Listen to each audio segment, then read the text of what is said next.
Bienvenidas, bienvenidos a la enredadera. Pues aquí tenemos a Aníbal Martín y hablamos con él. Se nos quedó libre este viernes, empezar así llaman, ¿no? Como que de segundo plato. Pero como el viernes que viene trabajábamos también el tema del extremeño, con la proyección documental y después un coloquio alrededor de él, se nos hizo la ocasión de oro para tenerlo aquí y hacer un hilo conductor pues de un poco de recorrido acerca de la variedad lingüística y cultural de Extremadura. Como tiene un libro estupendo que no he leído, y empezamos mejor todavía, ¿verdad? Pero que quiero leer. Como tiene un libro estupendo, decimos, pues preséntese y a raíz de lo que hablemos, establecemos un coloquio sobre minorización lingüística, sobre derechos de las minorías, sobre la situación del extremeño de las distintas variantes lingüísticas de esta región o de este país y bueno, que todo vaya saliendo como pueda. Esa es la fórmula. No quisiera ocupar hablando con él más de una hora para que el resto del tiempo lo pudiera disponer para seguro que saborear una de las cosas que nos va a poner sobre la mesa. Y cuando todo termine, ya sabéis que aquí los diálogos continúan en el Ambigú, como en los cines de pueblo. Visite nuestro Ambigú, no deje de hacerlo, porque como esto es una asociación autogestionada, sin subvenciones de ningún tipo y asamblearia, vivimos de lo que producimos, y de lo que no producimos, de lo que racaneamos detrás de la cerveza que os toméis aquí. Entonces, si sois tan amables de consumir como podáis. Por allí ya celebro que hay camaradas que se lo han tomado a pecho, y espero, y otro camarada más, Leo Montánchez, más gente, muy bien, brillantes. Pues bueno, Aníbal Martín, tengo un montón de cuestiones. Bueno, saludar tú también. ¿Se escucha, no? Pues nada, muy buenas tardes, muchas gracias. Un segundo plato excelente, la verdad. Pero nada, estoy encantado de estar aquí. Yo he visto las charlas que hacéis, la diversidad de tipo de charlas que hacéis y demás, y tenía ganas de pasarme por aquí algún día. Así que, mira, me había imaginado más allá abajo, pero estoy aquí arriba, pues también encantado. Y nada, encantado también de hablar en Extremadura de diversidad lingüística y de todo lo que la rodea, ¿no? Que la parte sociolingüística es una de las más interesantes en todo el tema transversal en el libro, y en la relación entre la sociopolítica y la lingüística, que en Extremadura tiene esto mucho peso, aunque parezca que no. Entonces nada, respondo las preguntas que quieras, como quieras y si puedo. Bueno, como todos los libros, uno siempre tiene que preguntar de qué necesidad nace este libro. Y en tu caso, ¿de dónde nace? ¿De qué necesidad o de qué mirada? Pues un poco, la verdad, siendo sincero, un poco del enfado, es un poco un ajuste de cuenta y también un homenaje. O sea, la parte bonita que puedo responder en cualquier espacio es que es un homenaje, depende de quién esté delante, pero también hay un poco de ajuste de cuentas, de rabia, de haberme sentido muy ignorante de la propia modalidad lingüística en la que yo me expresaba de pequeño, con mis abuelos y demás, no saber de dónde venía, que nadie me lo hubiera explicado en clase, haberme sentido ignorante hasta ya estudiando en la universidad, en la carrera de traducción e interpretación. Lo cuento esto en el libro, ¿no? Un día hablaban del voseo, el voseo como se habla en América, ¿no? Y decían que aquí en España esto ya estaba extinguido hacía 2 siglos, y yo le digo, no, pero si en mi pueblo se vosea habitualmente, ¿no? Vos mairi sentáis vos que ya vos habéis yo algo, esto se dice en mi pueblo cada día. Y me dice, eso es porque vas a aprender argentino, porque ven películas de época. Y yo no tenía herramientas, no tenía conocimientos lingüísticos para explicarle de dónde venía ese voseo, y que no era un argentino que hubiera pasado por allí, que se decía en todos los pueblos. Entonces, de toda esta ignorancia, de toda esta sensación de minorización cultural, que esto es una palabra que le he podido poner después, viene el impulso de escribirlo, y un poco también de homenaje a todas las personas vivas que lo siguen hablando. Y en primer lugar, o sea, podía hablar en abstracto a los extremeños, pero no, hablo de mi familia, de mis vecinos, toda esa gente que mañana de hecho lo presento en mi pueblo, y de toda la gente que lo habla hoy en día y que no ha visto nunca cómo su lengua o modalidad lingüística, como se le quiera llamar, porque al final la jerarquía es lo de menos, ha estado tan maltratada, tan poco explicada. Es más bien al revés, considera algo cateto, inculto, de ahí viene. Entonces, claro, tenía una pregunta aquí, era que ¿dónde te encuentras tú en el libro y dónde tu experiencia personal inmediata? Pero creo que la acabas de responder. Y otra cosa, siempre que uno escribe un libro, parte de una hipótesis o quiere llegar a algún sitio. ¿Cuál es la hipótesis central tuya en este libro? O sea, ¿cuál es la tesis que dices? Esto es lo que quiero que se sepa después de haber leído esto. Yo quiero que los hablantes de cualquier modalidad lingüística en general, de cualquier sitio, pero bueno, me centro mucho en la de Extremadura, ya la agrupen en forma de lengua, ya lo quieran considerar el habla de su pueblo o el habla de una comarca, o lo quieran considerar parte de una lengua más grande. Esto me puede importar en otros términos, en otros planos, pero no es la base de lo que... Yo quiero quitar el estigma de que hay modos de hablar correctos e incorrectos, acentos cerrados y acentos abiertos, que hay modalidades lingüísticas que no son aptas para determinados foros de cultura. O sea, el énfasis de todo el libro va dirigido a eso, y que luego ya las personas con la información, sin el estigma, puedan decidir qué hacer con ese patrimonio lingüístico. Yo sé lo que quiero hacer con él, pero desde luego la respuesta a eso es colectiva. Mi aportación es decirles, mira, hay una literatura a principios de siglo que está lleno de textos, los periódicos extremeños de sus distintas modalidades, porque esto es una parte importante del libro, todo el centro es una antología de textos, y además excluido a los más famosos, excluido a Gabriel y Galán y a Chamizo para demostrarles que había muchas y muchas decenas de autores más, ¿no? Entonces la hipótesis es esa: esto es cultura, viene de tal sitio, les doy un estudio histórico de dónde viene, la modalidad es de aquí, e intento quitar el estigma. Ese es mi punto de vista, mi planteamiento inicial y a dónde llego.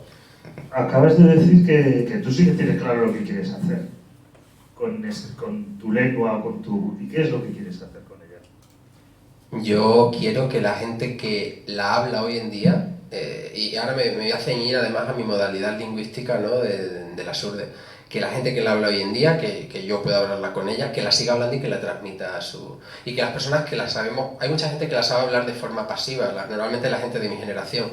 Es decir, no la hablan entre ellos, pero la hablan con sus abuelos, o la entienden perfectamente porque sus abuelos se la hablan a ellos. Que empiecen a hablarla porque la conocen, y sobre todo que la transmitan, porque una de las cosas, el derrotismo que se escucha mucho con las lenguas minorizadas, y en el que yo caigo a veces, es que ya quedan muy pocas personas que las hablan. Claro, es verdad, por eso está minorizada, pero los hablantes de cualquier lengua se mueren un día, no son eternos. Entonces, si se transmite la lengua a la siguiente generación, la lengua sigue viva, no es ningún misterio. Estamos en un punto en el que los hablantes son muy pocos y el esfuerzo para que lo transmitan tiene que ser grande. Entonces ahí, eso es lo que a mí me gustaría que se hiciera con la lengua, que se transmitiera. Y luego ya la vías para transmitirla, pues diversas. A pesar de no haberme leído el libro, algo me lo he leído. Y veo que las urdes también es importante, por lo menos en el relato que tú tienes de la interpretación, ¿no? ¿Qué son, de dónde arranca esa centralidad de las urdes en lo que escribes? Y sobre todo, ¿qué piensas del imaginario que hay sobre las urdes y lo que las urdes es ahora? Y hablo de las urdes y podía hablar de Sierra de Gata o podía hablar de... Bueno, parten de ahí porque la mitad de mi familia es de ahí, es donde yo he pasado una gran parte de mi infancia, y es donde yo entré en contacto con modalidades lingüísticas extremeñas distintas del castellano, porque mi familia materna de los alrededores de Cáceres tenía algunos extremeñismos, vamos a decir, en su castellano, pero se expresaban más o menos en castellano. En cambio, claro, mi familia paterna no, mi abuela no sabía hablar castellano. No, mi abuelo más o menos podía cambiar, pero mi abuela no tenía otra manera de expresarse. Mi madre, por ejemplo, le costaba mucho entenderla.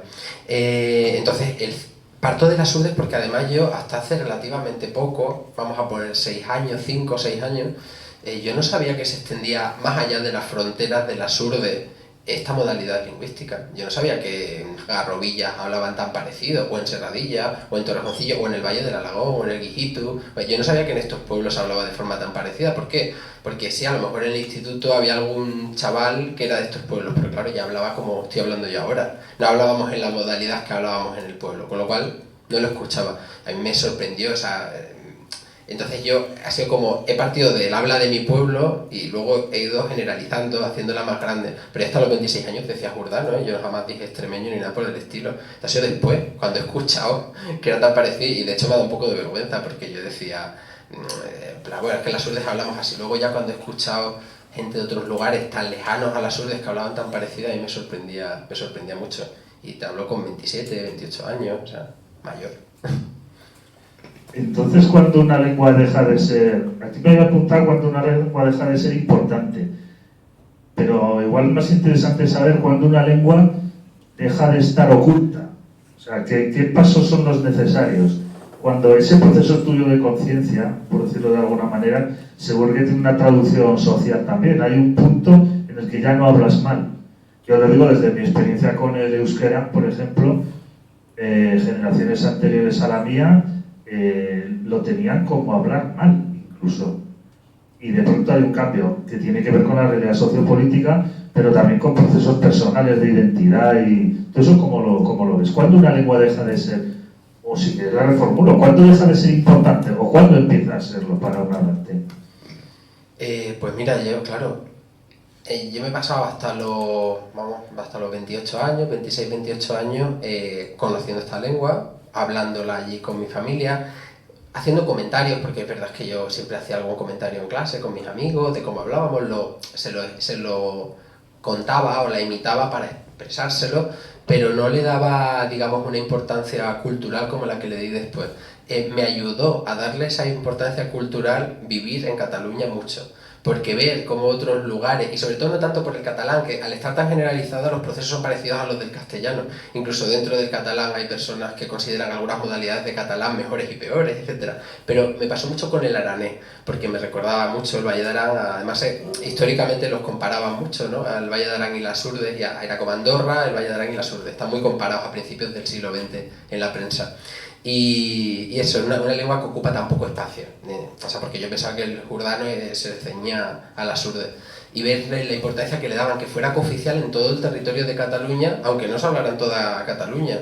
A mí esa importancia fue como, wow, esto se puede hacer. Y entonces, claro, yo miraba hacia mi tierra y decía, madre mía, es que nadie sabe nada de cómo hablamos nosotros. Y yo me ponía a hablarlo a veces y notaba que era como, ay, pero qué cosa tan rara, nunca lo he escuchado. Ay, me recuerda como asturiano, pero con acento andaluz. Pero no sabían identificarlo, no sabían de lo que le hablaba. Y peor fue cuando hice los primeros vídeos y a mucha gente le pareció muy eso. Recuerdo un vídeo que hice que se viralizó mucho. Simplemente hablaba jurdano, esto era lo sorprendente, no había otra cosa que hablar jurdano. Y se hizo súper viral, pero no lo había escuchado nadie. Y bueno, mucha gente, ay, qué curiosa, ay, me recuerda la habla de mi abuelo, o no me recuerda nada, pero luego había gente que decía, eso es inventado. Y yo pensaba, pues ¿cómo puede considerar nadie que me puede inventar todo esto? No sé, una lengua entera, ya tengo, bueno, no soy Tolkien, o sea, que cuesta mucho inventarse una lengua. Pero me sorprendía que gente del propio Cáceres jamás hubiera escuchado esta forma de hablar. Esto era lo que me llamaba la atención, que no lo hubiera escuchado alguien de Cuenca, pues bueno, pero alguien del propio Cáceres, que nunca hubiera escuchado jurdano. Pues claro, yo luego pensé, ¿cuándo escuchaste tú por primera vez a Fala, por ejemplo, muy mayor? Si es que somos una comunidad autónoma que no se escucha.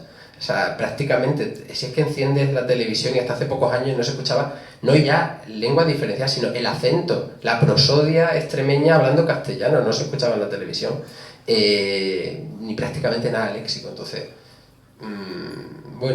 vivir fuera me ayudó a mirar Extremadura de otra manera y decir, esto tiene valor, mira el valor que le dan en otro sitio, qué poco valor le damos nosotros. Pero es que igual lo que pasa es que si Extremadura es periferia, igual hay periferia dentro de la periferia también en Extremadura. Yo te lo digo porque, o sea, yo, viniendo de fuera, flipé cuando me di cuenta de la variedad lingüística que había aquí. Pero no sé si flipé más con eso o con el hecho de que nadie de aquí me supiera dar razón, prácticamente.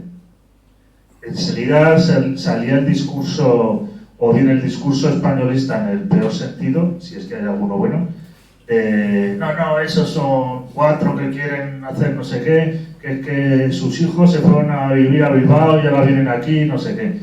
Y otros decían, eso es un invento, eso es hablar mal, lo que hay que hacer es ir a la universidad. Entonces yo creo que hay una especie aquí de sangría, esto lo hablo ya desde fuera, de sangría cultural en ese sentido, de que ni tiene reconocimiento fuera y se busca desde dentro un reconocimiento que nunca se va a tener ignorando lo propio además, sin con esto querer santificar ni mitificar nada, porque las lenguas nacen, crecen, se desarrollan y después desaparecen. pero otra cosa son procesos en los que se les hace desaparecer, como creo que es el caso. Pero no sé si te he preguntado algo, pero igual sí, a nivel lingüístico es Extremadura también una periferia. Es que esa Extremadura es una periferia, como has dicho, y luego dentro de Extremadura hay periferias lingüísticas. Las más evidentes son, por ejemplo, las portuguesas, ¿no? El portugués rayano, las hablas de frontera, Afala es una periferia, pero es que lo curioso, por ejemplo, con lo que hoy en día llamamos extremeño, el conjunto de hablas que tienen una fuerte impronta leonesa, asturleonesa, y luego ya evoluciones propias, estas no son tan periféricas, es que se extienden por muchos lugares de Extremadura hasta hace 2 generaciones. Esto es lo llamativo, no hablamos... a mí me ha sorprendido precisamente descubrir que no se hablaba solo en las Urdes, que no se hablaba solo en la Sierra de Gata, que es que del Tajo hacia arriba en todo el noroccidente se hablaba, pero es que en La Vera, en Hijo de Santa Bárbara, yo tengo textos de los pastores hablando y hablaban exactamente igual, pero es que en lugares del suroeste de Badajoz también hablaban muy parecido, en Oliva de la Frontera. Quiero decir, que no era tan periférica, pero se ha convertido muy periférica en muy poco tiempo. Ha sido con la escolarización fuerte de la generación de nuestros padres, sobre todo de abuelos, ha sido el fin de... la escolarización es maravillosa, pero para una lengua, si no tiene ningún tipo de reconocimiento ni respaldo institucional, puede ser el final, y es una de las cosas que ha pasado aquí en Extremadura. Bueno, pues igual es el momento de que nos hagas un poco un mapa lingüístico, ¿no? Pero territorial, pero también humano y de variantes de las lenguas extremeñas. Vale, pues, a ver, hoy en día vamos a partir de la realidad. En una gran parte, la gente de mi generación, en una gran parte de Extremadura, por no decir en casi toda Extremadura, lo que habla es algo parecido a lo que yo estoy hablando con distintas entonaciones. Vamos a llamarlo español o castellano. Otra cosa es que sus abuelos hablen eso. En todo lo que está al norte del Tajo, por la parte izquierda, por el oeste, y algún pueblo por el sur, por ejemplo Garrovilla, la gente mayor de Navas del Madroño, la gente mayor de algunos pueblos de esta zona, también parte de los Ibores, Madroñera, algún otro pueblo. Ayer hablábamos con Dani de una mujer era de Miajadas, ¿no? La que acudió a las clases era de Miajadas, que decía musvemo, o sea, que era una cosa peculiar, musvemo, y era como en las Urdes. En toda esa parte, la impronta leonesa se ha mantenido hasta la generación de los abuelos de hoy en día. En las Urdes, a la generación de mis padres y a mi propia generación, mis primos de mi misma edad que viven en el pueblo hablaban jordano. O sea, no hay que irse a los abuelos, hay que irse a mi generación. De hecho, esta manera de hablar para mí fue impostada tardía. O sea, yo hablar así aprendí con 12, 13 años. No, hasta los 12, 13 años yo no hablaba así. Y luego ¿Así, ya... así como? Como estoy hablando ahora, en castellano. Para que te hagas una idea. Yo cuando desde pequeñino en mi pueblo hablábamos de este jeito. Hablábamos así, ¿no? Yo tenía que decirle a mi abuela que tenía que ir a no sé dónde, y pues cerrábamos todo con el pechi con la U, el pechi con la I, vos abuela que queréis, vos traigo algo, voy con vosotros a... O sea, hablábamos así. Luego ya lo fui corrigiendo, me fui a Jarandilla, que hablaban bastante castellano, en Jarandilla hablaba de una manera... Has dicho corregir, ¿eh? Claro, me fui corrigiendo, mi percepción de pequeño era la de la corrección, sin duda. Yo no tenía la sensación de que estaba aprendiendo otra lengua, sino que estaba corrigiendo la lengua que hablaba mal. O sea, esta es la percepción que tienen hoy en día todavía muchos extremeños, y esta es la percepción que yo quiero quitarles con el libro. O sea, no es corregir, por ejemplo, en mi pueblo, ¿no? En gran parte de Extremadura, dijo, para decir dijeron, no lo estoy corrigiendo, estoy diciendo una forma verbal propia del actor leonés de Extremadura, el dijo, frente al dijeron, que pertenece al castellano. Curriorin, que es corrieron, como lo dicen en jordano, pues no lo estoy corrigiendo, si de corrieron son 2 modalidades, pero esta no era la percepción que yo tenía de pequeño. Cambiar esa percepción de corrección es una de las cosas que a mí más me importa. Y bueno, luego me has dicho un mapa, tenemos Olivenza, donde cada vez se pierde más el portugués oliventino, hablas de frontera como las que se hablan en las alquerías de Valencia de Alcántara, en el Pino. Yo cuento una anécdota en el libro. El Pino es una alquería de Valencia de Alcántara, y Luis Bello en 1927, que se recorrió gran parte de las escuelas de España, llega a este pueblo, llega a clase con el alcalde y ve que todos los niños hablan en una modalidad que él veía como portugués raro. Y dice, pero todos aquí habláis así en portugués. Y dice, no, el niño ese no habla, y era el hijo de un guardia civil, que eran de fuera. Y entonces el alcalde se queda como cortado porque en plan, ay madre, no hablan español, no hablan en cristiano. Entonces, como justificándose, le dice a Luis Bello, es que claro, hablamos portugués porque como es más fácil. O sea, esto era hace 3 generaciones. Las abuelas hablaban también portugués. Yo tengo un amigo de esta alquería hoy en día. En cambio, él ya no habla así. Él puede reproducir el habla de su abuela, pero no la habla en el día a día. Yo cuando se estudia en Extremadura portugués como lengua extranjera me parece una cosa peculiar. ¿Cómo va a ser portugués una lengua extranjera dentro de Extremadura cuando hay lugares en Extremadura donde se habla, pero no porque hayan emigrado portugueses, se habla desde la propia fundación de la Extremadura leonesa hace 8 siglos. Entonces es llamativo estudiarlo como algo extranjero. Luego ya pues Herrera de Alcántara también tiene una modalidad de frontera galaico-portuguesa, Afala, y luego cuanto más te vas hacia el este de Extremadura y hacia el sur, pues son más habla más castellana, pero digamos que hay una cierta homogeneización lingüística hasta la generación de los abuelos, donde se podía percibir perfectamente que alguien era extremeño, aunque fuera del sur de Badajoz, frente a una persona de Sevilla, por ejemplo. Eso se fue difuminando con la influencia cultural de Sevilla a principios del siglo XX. Hay un poema, de hecho, en el libro que incluyó que habla de esto, de cómo se va andalucizando, por decirlo así. ¿Y cuáles serían los hitos, por decirlo de alguna manera, y si existen, fundacionales, ¿no?, de la reivindicación o del autoconocimiento lingüístico de las variedades extremeñas? ¿Hitos o personas o obras? Sí. Bueno, durante el siglo de oro, los pastores, en todas las obras de teatro, hablaban modalidades de asturlones. La llamaban en ese momento sayagués, normalmente, por una comarca de León que se llamaba Sayago, pero muchas veces esa modalidad que utilizaban, si la persona, el dramaturgo, era de Extremadura, de una zona cercana, pues lo que utilizaba era el asturleonés o la modalidad de asturleonés que se hablaba en Extremadura. Digamos que este es el primer momento en el que se empieza a utilizar de forma escrita y además bastante abundante. Lo que pasa es que cuesta mucho distinguirlo, porque también estaba menos distinguido el asturleonés de Extremadura del de Asturias en el siglo XVI que hoy en día. Luego tuvo sus evoluciones propias.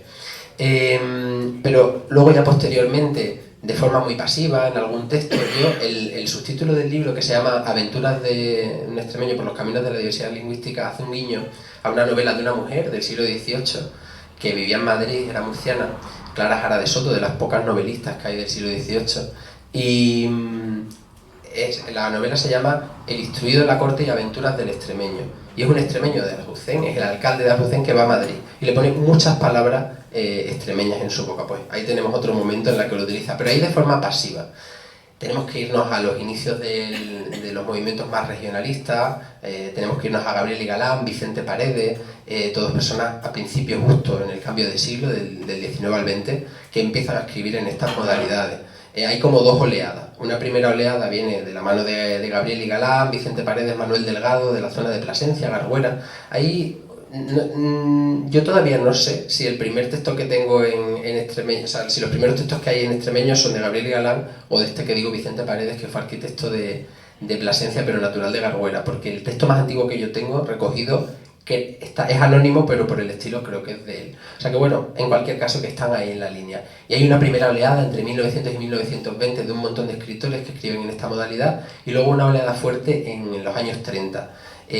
La de 1900 a 1920 tiene un corte más costumbrista, es más incluso religiosa, hay un autor muy religioso, es un costumbrismo que lo pone allí de lejos. Pero la de los años 30 viene de la mano del socialismo, y uno de los escritores más prolíficos de esta época es Pedro Évole, que era el abuelo de Jordi Évole, del periodista, fue alcalde de Garrovilla, y tiene muchísimos textos en el diario se llama Unión y Trabajo, que era el boletín del partido, y escribe muchísimos textos reivindicativos, donde siempre pone, hablando extremeño, a los trabajadores que se quejan de las condiciones frente a los amos, que intentan hablar un poco más castellano, pero también con muchos de extremeñismo, y es muy interesante esta época. Y hay muchos autores que son alcaldes de la zona, que escriben, todos socialistas, y que escriben en esta época. Por ejemplo, Aurelio Santos era otro de ellos, que era de Hinojal.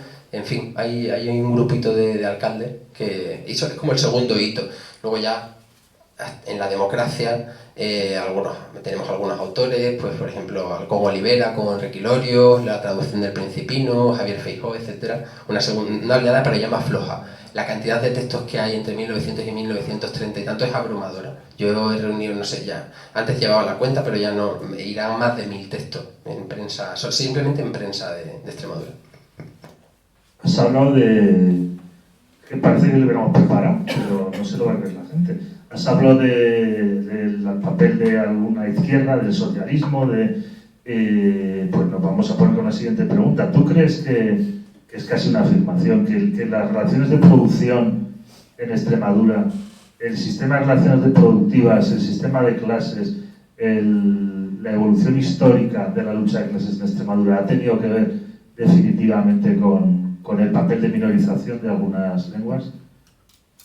En un inicio, no, porque precisamente en un inicio los regionalismos, era la parte más conservadora del regionalismo la que intentaba reproducir el habla campesina y los cuadros de costumbres y todo esto. Entonces, aunque simplemente fuera de una manera descriptiva, intentaban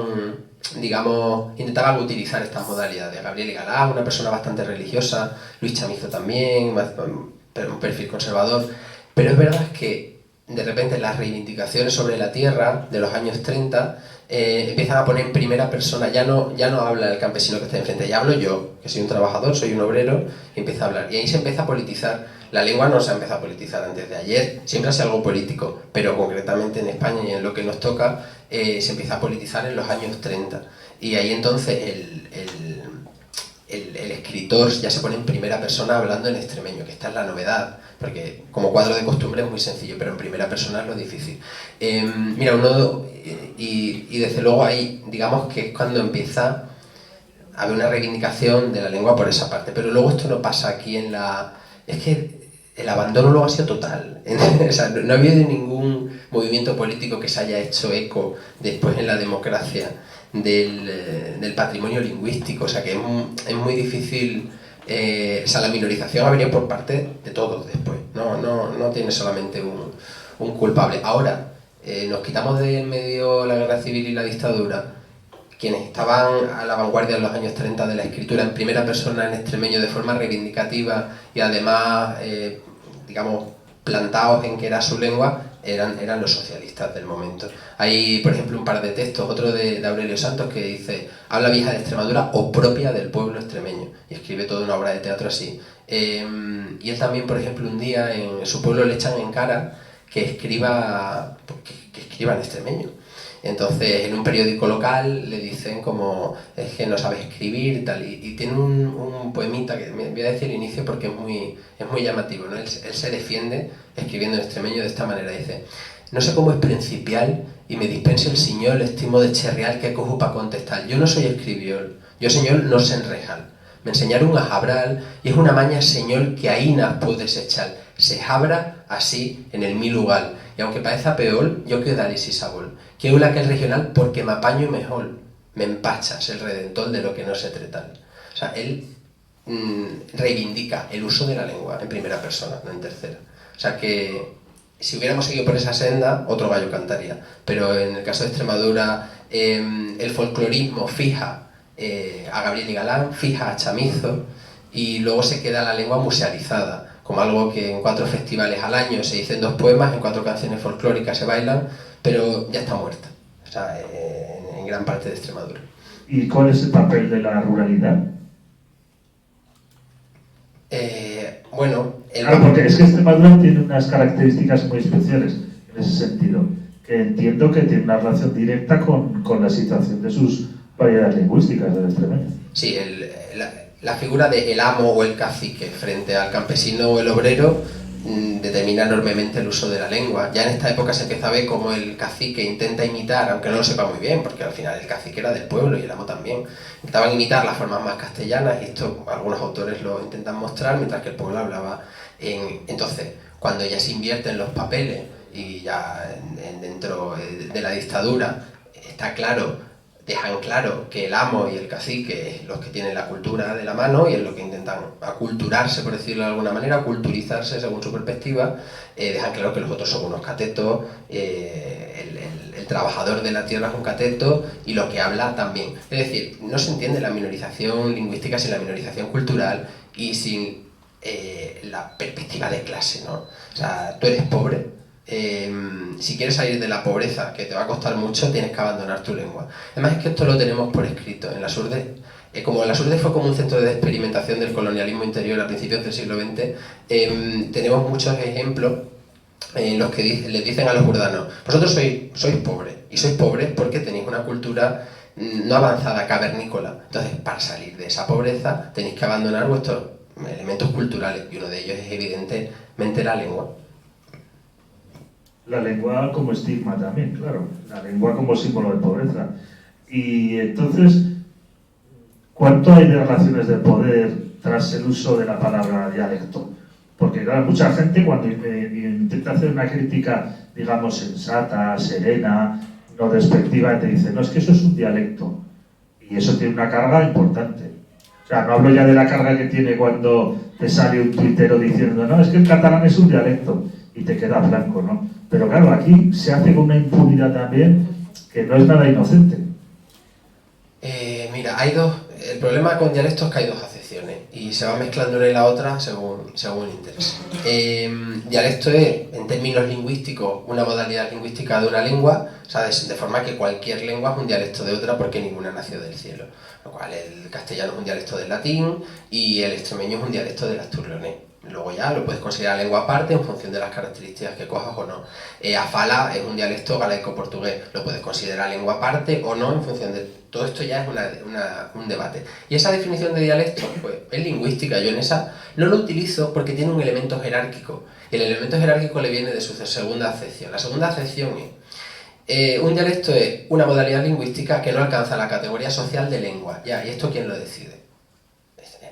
Ahí ya es totalmente sociopolítico. Yo tenía un profesor de lengua en la carrera que decía: la diferencia entre lengua y dialecto, tal y como se utiliza en el 99% de las veces, es sociopolítica. No tiene nada que ver con la lengua. Entonces... A mí me decían que la diferencia entre lengua y dialecto es que las lenguas solían tener ejército. Ejército. Sí, esto lo dije. Bueno. Esto lo dijo un lingüista que decía que una lengua era un dialecto con ejército y armada, una cosa por el estilo, sí. Sí, las relaciones de poder al final es lo que marcan. A mí si me dicen que, por ejemplo, que lo que yo hablo es un dialecto, pues les digo que sí, les pregunto que de qué. Y entonces, claro, mucha gente, si me dicen del castellano es fácil rebatir, porque digo, no es del asturleonés, pero hay gente que te dice del español. Y ahí hay un poquito de trampa, porque el español, que se ha construido sobre una base fuertemente castellana, aunque tenga souvenir lingüístico, por ejemplo, del asturleonés. Tú te puedes encontrar muchísimas palabras asturleonesas dentro del diccionario de la Real Academia, que tienen la marca de Salamanca, Zamora, no suelen poner asturleones, suelen poner Cáceres, Salamanca, Zamora, Santander y Oviedo. Es un poco así, ¿no? Entonces, como tiene estos souvenirs lingüísticos de por ahí, como se la ha tragado, por decirlo de alguna manera, te dicen: no, eso es español, pero mal hablado. Bueno, claro, el español coincide en un porcentaje altísimo con las hablas castellanas, está mucho más cerca de las hablas castellanas que de las asturleonesas. Entonces, pues tienes que explicarle mucho más. Y con todo esto se juega mucho, por eso a mí no me gusta utilizar la palabra dialecto. Yo siempre hablo de variedades o modalidades lingüísticas que se entienden mejor y no tienen esa relación jerárquica. Sobre todo por algo esencial. Si a mí me daría igual que dijeran dialecto, habla de transición, vale, pero la puedo aprender en clase, vale, pero me puedo expresar en ella en la universidad, en la escuela, porque si me dices que sí, entonces llámalo como quieras. El problema es que se le asignan este tipo de categorías para sacarlas, para excluirlas de determinados foros, de determinados espacios. Este es el problema de las palabras. Y si tú lo llamas dialecto, ya te dicen: un dialecto no hace falta enseñarlo en clase, eso es algo para la intimidad. Como decían a principios del siglo XX, de todas las lenguas que había en la península, incluido el portugués, decían: esos son como las zapatillas para andar por casa. Sí. Que iba a comentar una cosa curiosa, que sobre esto hay dos miradas. Una, la mirada de lo tuyo no es una lengua, porque fíjate la de palabras que tiene de esta otra, que es más importante. Por ejemplo, eso es muy frecuente escucharlo. Fíjate los vascos cómo hablan, si dicen aeropuerto, aeroportúa, televisión, televista, coche, cochea. Y hay otra mirada que dice, es que los idiomas vecinos son buenos amigos e intercambian cosas. Entonces yo creo, y esto es una opinión personal, que la opinión, la academia, la opinión pública, la intelectualidad española bascula entre esas dos. Bueno, bascula notablemente a favor de una, pero que se puede haber un entendimiento desde ese punto de vista de la vecindad y del intercambio lingüístico, que no es ningún problema. Pero en cualquier caso la pregunta que yo tenía es, ¿cómo les contamos a los españoles que lo normal, lo habitual en el mundo, es que una comunidad tenga varias lenguas? Porque claro, aquí es que eso es algo que es difícil de entender, por lo visto, por la gente. O sea, es una normalidad histórica, una normalidad antropológica, sociológica, que suceda lo que sucede en Francia, Inglaterra y España, por ejemplo. Que es un pueblo, una lengua, una nación, un Estado. Ostras, eso tiene una cacofonía, ¿verdad? Fastidiosa. Sí, por eso es que claro, ¿qué hacemos con las lenguas o con las modalidades lingüísticas que no ocupan todo el territorio administrativo en donde se encuentran, ¿no? ¿Qué es lo que pasa pues, con la fala? Pues están destinadas entonces con este modelo a desaparecer. Hace falta, o sea, siempre se queja, sobre todo la derecha, de que se politiza la lengua y de que se pretende una lengua por Estado. Eso es peculiar porque ellos son los primeros que lo hacen, pero bueno, entonces les dice, vale, pues las lenguas que no queremos un Estado, bueno, suponiendo, porque no hay muchos extremeños, yo creo que quieran un Estado independiente a partir de la lengua, creo que hay poco. ¿Qué hacemos con la lengua? ¿Nos dais alguna? Si es que, o sea, os quejáis de que se hace eso con la lengua, pero luego los que no tenemos esa reivindicación estatal, pero sí queremos defender la lengua, no nos hacéis ni caso. Las abandonéis completamente. Forzáis a que para la defensa de la lengua tengas que hacerte una defensa cultural completa, nacional, etcétera. Y administrativa. Y administrativa, cuando no debería hacer falta. Pero es que si no está total, y no solo pasa con esto, pasa con el aragonés, pasa con el asturiano, etcétera. Pero ¿cómo les cuesta tanto? O sea, ¿cómo les cuesta tanto? Pues yo lo que les diría es que eso, lo de una lengua en Estado de hace 140 años, 150, que es una idea caduquísima, no tendría que hacer falta la creación de nuevas lenguas oficiales para respetar toda la diversidad lingüística. Ojalá no hiciera falta. Lo hacemos porque tenemos que luchar, digamos, en el espacio ideológico de la persona que está enfrente. Como ellos luchan con una lengua, con todas sus herramientas, normalmente por oposición, lo que hacen otras lenguas es crear una academia a imagen y semejanza de la RAE, unos sistemas de imagen de semejanza. Ojalá no hiciera falta. A mí me gustaría mucho más que la diversidad lingüística estuviera más presente en todos los espacios, sin necesidad de todo esto y de una academia prescriptiva. Pero es que te obligan a jugar, digamos, en su cancha. Y su cancha es la de ¿qué espacio exacto ocupa tu lengua? ¿Qué territorio administrativo ocupa tu lengua? O sea, es como todo su sistema de cómo han creado ellos el Estado, quieren que tú te defiendas en ese espacio. Y yo por eso hablo todo el rato de patrimonio lingüístico, de, fronteras lingüísticas, isoglosa, variedades, modalidad. Eso los despista mucho y es la manera de convencerlos, por decirlo de alguna manera. Sí, porque luego enseguida siempre vienen los más cultos, que ellos ya saben utilizar términos, hablan del pidgin, de la lengua franca, del patuás, y claro, con eso también hay que pelear, porque siempre se pone por encima una lengua de otras. Porque ¿dónde está ese rasero que dice esta lengua es más importante que otra, o más valiosa? Pero sobre todo, ahora impera el criterio del valor. Es que vale más la pena que aprendas inglés. Y de pronto se hacen conejos bilingües, donde los chavales no tienen ni idea de inglés, y menos los profesores. Eso es un problema gigantesco. Sí, además, como por eso ya hemos pasado, vale más que aprenda, en su momento era latín, ¿no? Y porque si no luego nadie sabe hoy en día latín y todo el mundo nos comunicamos. Luego fue el francés, había que aprender todo el mundo el francés. Hoy no se utiliza como lengua franca prácticamente en ningún sitio, en instituciones internacionales y demás, pero bueno, que quiero decir que no tiene el peso que tiene, ahora está siendo con el inglés. Pero cada vez tenemos más herramientas tecnológicas, que ponemos un móvil en medio de la mesa, cada uno habla en su lengua. y no hay ningún problema. Además de la intercomunicación entre las lenguas. Yo, por ejemplo, voy a dar clase en la Universidad de Alicante dentro de 2 semanas. Yo con el profesor, él me habla en valenciano todo el rato y le gusta que yo le hable en jordano y estamos hablando yo en jordano y él en valenciano, nos entendemos perfectamente, ni siquiera cambiamos de modalidad lingüística.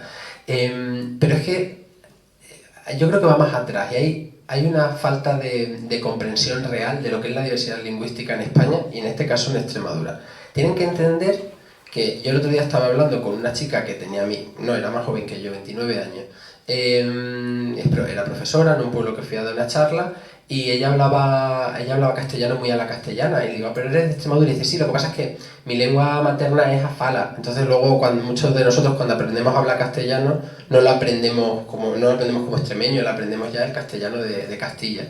Pero su lengua materna es afala, no es el castellano. La lengua materna de mi padre no es el castellano, esta es la que aprendió después, era el extremeño. La lengua de la abuela de mi amigo el del Pino era el portugués. O sea, es que ellos de verdad se creen cuando hablan que esto no existe, que esta realidad lingüística no existe. A mí es lo que más me frustra de todo, ¿no?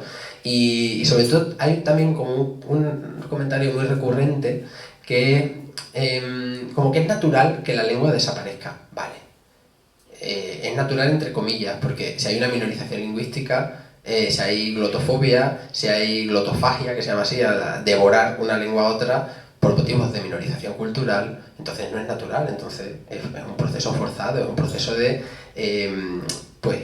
encogimiento de una cultura respecto de otra. Y las derivadas que tiene no se quedan solo en la lengua. Mira, yo he visto muchas veces como gente, por ejemplo, de la SURDE, al intentar hacer valer sus derechos y demás, iban a la Diputación, siempre se sentían como, sobre todo la gente más mayor, como hablaban como así, pues, se sentían como que no estaban diciendo bien, es decir, te haces de menos a ti mismo, ya parece que tus ideas no son tan valiosas, tan importantes, porque no las sabes expresar bien. O sea que esta minorización lingüística, cultural, también se convierte en una minorización personal de los derechos de las personas, porque no los ejercen con la misma determinación. Saber hablar bien castellano parece que te autoriza para expresarte de una manera en determinado sitio, para hacer valer tus derechos, etcétera, y a hablar otra modalidad no. Y si esa otra modalidad, por ejemplo, tiene reconocimiento como es el catalán, pues las personas ya se sienten en esa autoridad. Pero si son las modalidades de Extremadura, no. Y es muy habitual de escuchar, yo lo he escuchado más de una vez, que mal hablamos, hablando en colectivo, ya nadie nos nota que somos urdanos. Este es un capítulo del libro, pero esto lo dijeron mis primos cuando fueron a Salamanca a estudiar, mis primos mayores. Yo lo escuché como con 11 años, me quedé, en plan, como que, y yo le dije a mi madre, ¿esto es malo? ¿Este que es malo? Que se note que somos urdanos. O gente de la de mi padre, yo he estado toda la vida por ahí y mira, nadie me notaba que era urdano, intentaban que no se notara porque tenía ese estigma, tenían ellos ese estigma que otra persona no habría reconocido, ¿no? Una de las sensaciones más tristes o más dolorosas que he tenido aquí fue cuando una persona, amiga mía, le dije, ¿qué acento tienes? Y se lo dije de buena fe. Y me dice, sí, ¿verdad? Es que hablo muy de pueblo. Y me quedé.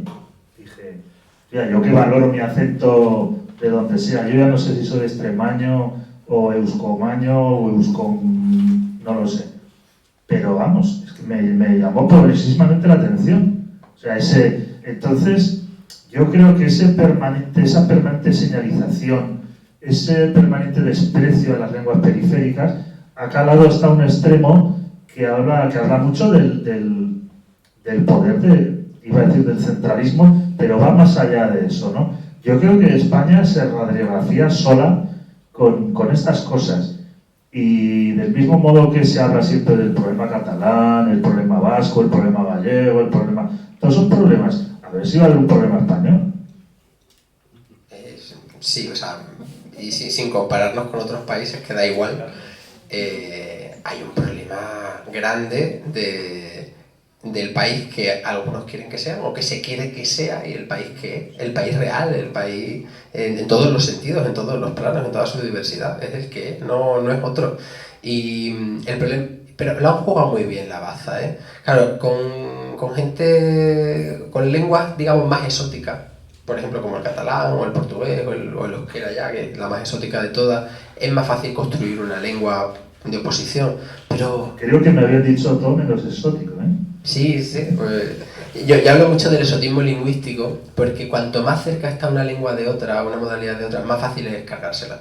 Porque siempre puedes decir que es una forma de hablar más tu lengua, ¿no? Y esto pasa con todas las modalidades asturleonesas, por eso nos cuesta tanto a los asturianos, a los leoneses. Nos cuesta mucho porque están muy cerca del castellano. Entonces, como están más cerca, es más fácil decir, no, es una manera mala de hablarlo.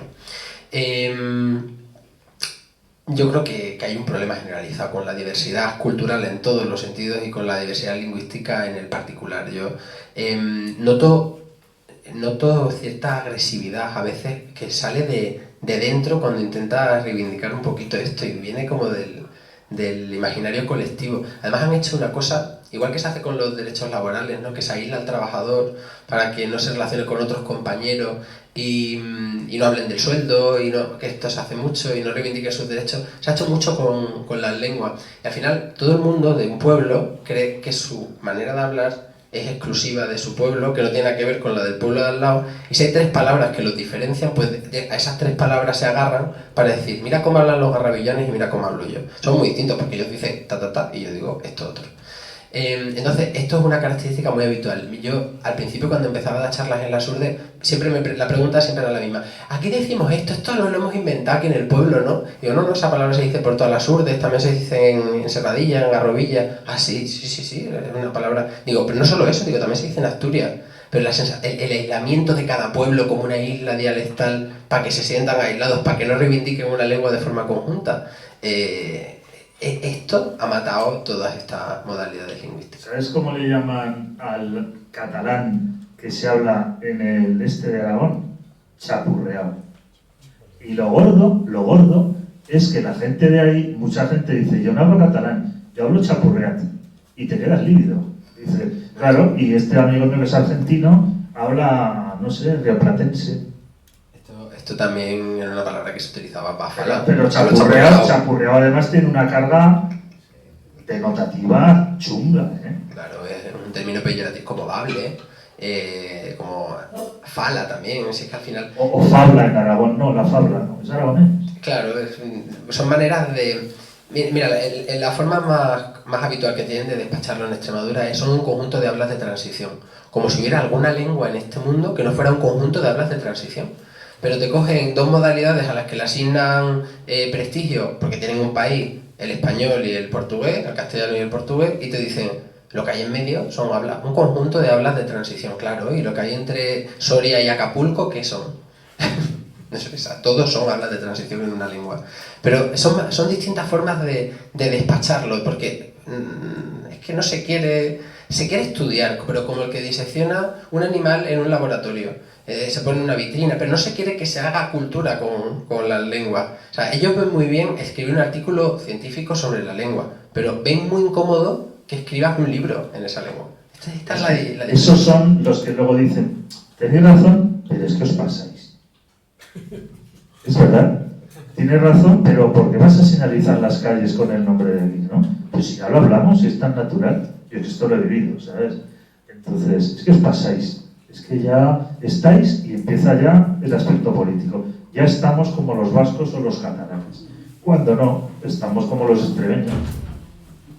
Bueno, o estamos como los españoles, que llevan a todo el territorio una lengua que era vernácula en un espacio muy pequeño del territorio. Y yo pongo muchas veces el ejemplo del pronombre os, ¿no? Os venís.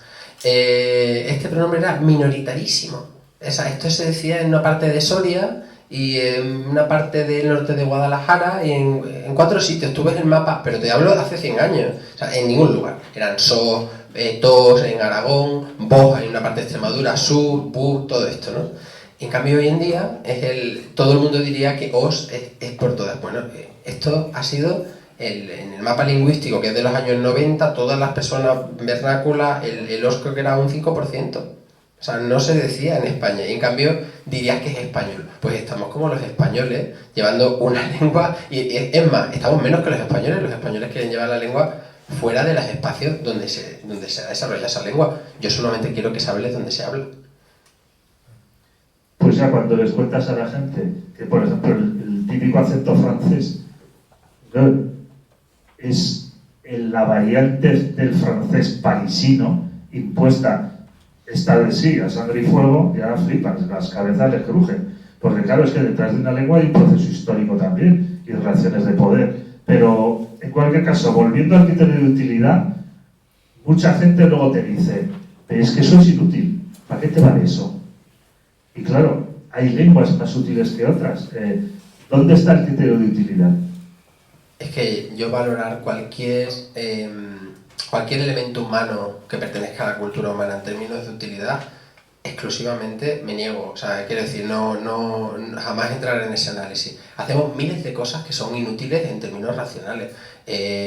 Una exposición, pensar cuando no tienes que hacer nada, hablar de la nada. O sea, quiero decir, es que los humanos nos caracterizamos por hacer cosas inútiles. Podríamos comernos el bacalao crudo y lo hacemos al pil pil. O sea, es que entender el desarrollo humano en términos de utilidad es absurdo. Entonces, pero si ya entro un poco en su juego y nos vamos a términos patrimoniales de la lengua, quiero decir, si me voy más atrás es que ni siquiera lo discuto, pero si me apetece discutir ese día, pues me voy al término patrimonial y les pregunto, pero es que vosotros discutís cuando tenéis un puente romano medio derrumbado y el ayuntamiento decide que lo va a arreglar, ¿no? ¿Verdad? O sea, ¿por qué tenéis esa diferencia entre el patrimonio material y el inmaterial? O sea, esto es ya una pregunta patrimonial. Ojo que hay gente que no la hace y para mal, ¿eh? Y para mal. Y luego hay una segunda pregunta, y es, hablan de las lenguas siempre, o hablamos de las lenguas siempre en tercera persona, como que estuvieran flotando en el aire. Pero las lenguas son las personas que las hablan. Entonces, a mí cuando me dicen qué utilidad tiene, pues dignificar a mis vecinos. O sea, es que claro que tiene utilidad. Yo no quiero que la gente nazca y se muera, como le pasó a mi abuela, pensando que hablaba fatal. Mi abuela nació y se murió, mi abuela María, de la Huetri, nació y se murió pensando que hablaba fatal. ¿Por qué? ¿Por qué? Porque no la entendía mi madre. Porque nosotros sí la entendíamos porque nos hablaba desde pequeño, pero yo me llevaba con un amigo y no la entendía. Entonces, ella, su percepción toda su vida era de hablar mal. Entonces, ¿por qué? Por dignificar a personas vivas. Es que eso es lo más importante. Es que cuando dignificas una lengua, quien dignificas es a sus hablantes. Las lenguas no están por ahí. Y si la lengua solo está por ahí, ya está muerta. Entonces ya sí que tiene poco interés. Hablamos de lenguas vivas con hablantes vivos que se merecen esa dignidad. Es que esa es la utilidad real. Que un ser humano no se sienta acomplejado por la forma en la que habla. ¿Y qué crees que hay detrás de alguien que dice que hay lenguas importantes y otras que no? Y de ahí deriva que hay lenguas extinguibles. Porque eso se dice también. No, es que eso se tiene que terminar. Es un problema. Bueno, es que pertenece un poco a esa línea tan antropocentrista de cálculo matemático, capitalista, si esto me interesa, no interesa. Es que juegas con seres humanos, quiero decir, pero es que lo hacen también con animales, no hablan de lo, por ejemplo, como una cosa y bueno, hay que extinguirlo porque tal, bueno, quiero decir, lo hacen con seres humanos, están dispuestos a eliminarlos, con lo cual, ¿cómo no van a estar dispuestos a eliminar una lengua? Hay una perspectiva de que si algo lo puedes aprender a hacer de otra manera, yo puedo obligarte a que lo hagas de otra manera. O si tú crees que puedes hacer que lo haga de otra manera. ¿Sabes? Las terapias de conversión homosexual son esto, ¿no? Creer que yo te puedo convertir en otra persona. Pero con la lengua es exactamente igual. ¿Tú crees que una persona que hasta los 80 años ha hablado de una manera, tú le vas a obligar a hablar en castellano? No, se morirá dentro de tu sistema como inculta si tú le dices que consideras esa lengua inculta. Hay poco que discutir en esos términos con esas personas. Si tú consideras que la diversidad es algo que puedes erradicar, pues estás en un lugar muy lejano de ciertos consensos humanos. Igual cuando decía, no, es la economía, amigo. Igual aquí es el mercado, amigo, lo que está detrás. O sea, es funcional a la estética un poco cultural neoliberal el hecho de que haya un tráfico económico y una lengua que lo canalice. Eso es objetivamente funcional a esas relaciones de producción y de poder. O sea, igual al final detrás de todo esto hay mucho más que academia y hay bastante de política. Hay mucho de eso. Siempre se han creado lenguas francas, pero o sea, quiere decir, un ser humano puede aprender muchas lenguas, no hace falta que para aprender una olvide otra o deje de hablar otra. Entonces se han creado lenguas francas constantemente para la comunicación, esto es natural. En el Mediterráneo, por ejemplo, se creó el sabir de forma natural. Lo pongo como ejemplo porque no es una lengua franca como el latín, no, el sabir fue los comerciantes del Mediterráneo, del norte de África, de Cataluña, intentando comunicarse un montón de palabras para que siempre fueran las mismas en todo el Mediterráneo. Nadie hizo un diccionario, se hizo a posteriori, pero por ejemplo palabras como tarifa vienen de ahí. Esto a mí me parece natural. Ahora, ellos utilizaban esas palabras cuando estaban en el comercio y luego iban a sus casas y a sus pueblos y a sus ciudades y hablaban su lengua madre. A mí no me parece mal que haya lenguas francas. Me parece mal que se impongan lenguas francas, eso también, porque te dicen, o sea, jamás hay un consenso en una imposición cultural y normalmente la imposición de una lengua franca viene determinada por la preponderancia política de ese país, eso no hay que olvidarse, no hay que olvidarlo nunca. Pero bueno, al margen de eso, la creación de una lengua franca o la utilización no me parece mal, pero no es incompatible con el uso de otra lengua. Y además, si nos ponemos en un plano totalmente capitalista, yo el fin de semana pasado, que estaba en la Feria del Turismo y la Apicultura en Las Urdes, di una charla de cómo las lenguas se han convertido en un atractivo turístico, porque es que hay cada vez más un turismo de corte lingüístico, si nos ponemos en ese plano. Mucha gente va a lugares donde leen que se hablan lenguas extrañas porque se quieren hacer fotos con el cartel de la calle bilingüe o porque quieren ir a comprarse un bote de aceite en el que esté escrito en la modalidad lingüística de ese sitio. Si nos ponemos en ese plano, que no haría falta, es tan sencillo como que se puede tener una lengua franca y una lengua de uso cotidiano y una lengua de vinculación de la cultura, ¿no? El otro día me preguntaban en la SUDE, ¿y por qué no las damos en clase? ¿Por qué no las damos en el jurado? Porque los niños cada vez saben menos. Y digo, bueno, pues esa es una pregunta colectiva que nos tendremos que hacer y tendremos que reivindicarla. Es que al final, a ver si lo sexy va a ser la diversidad, ¿no? A mí me parece mucho más atractivo, ¿no? Al final, hablando siempre lo mismo nos aburre. ¿Yo qué te voy a decir? Además yo vivo de la traducción, o sea que... Además a mí me llena la buchaca. No de la traducción de extremeño, la verdad. ¿Cuál sería, desde tu punto de vista, el proceso de normalización posible y cuál el proceso de normalización deseable del extremeño en Extremadura? Normalización lingüística, en estricto sentido, en el sentido técnico.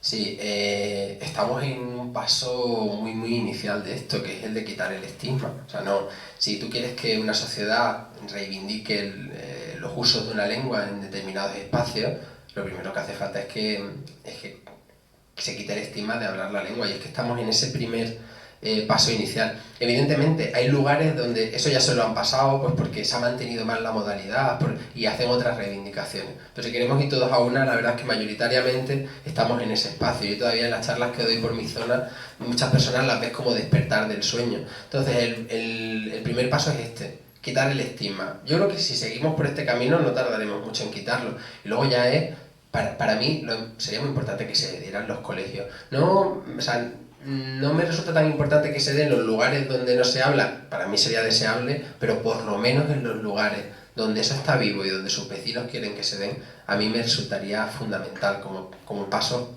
primero. Luego ya todo lo demás que se quiera hablar, pero estos dos pasos, enseñarlo en una clase, me habría encantado de pequeño, que yo he tenido que aprender a diferenciar en mi cabeza las dos lenguas de mayor.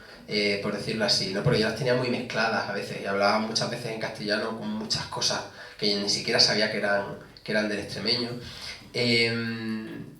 Me ayudaba mucho que yo desde pequeño hacía como con mi hermana teatrillos y invitábamos a mis abuelos y demás, y así digamos que es la diferencia. Pero me habría gustado que en mi clase me hubieran explicado, mira, es que esto lo invadió Alfonso IX de Castilla, entonces aquí se formó, o sea, Alfonso IX de León, y aquí se formó una modalidad lingüística porque se asentaron familias leonesas, además de galaico-portuguesa. Que yo tuviera esta información, es que la gente piensa que tenemos influencia del asturleonés, por ejemplo, por la transhumancia. Ni siquiera hay un conocimiento histórico de por qué se habla. Yo lo primero que hago en general en las charlas, cuando presento el libro, cuando doy una charla, es darles un poco de una visión histórica de por qué se habla lo que se habla. Entonces, tenemos que darle a la gente información. Necesitan información para poder defender algo. Porque sin información ni siquiera pueden...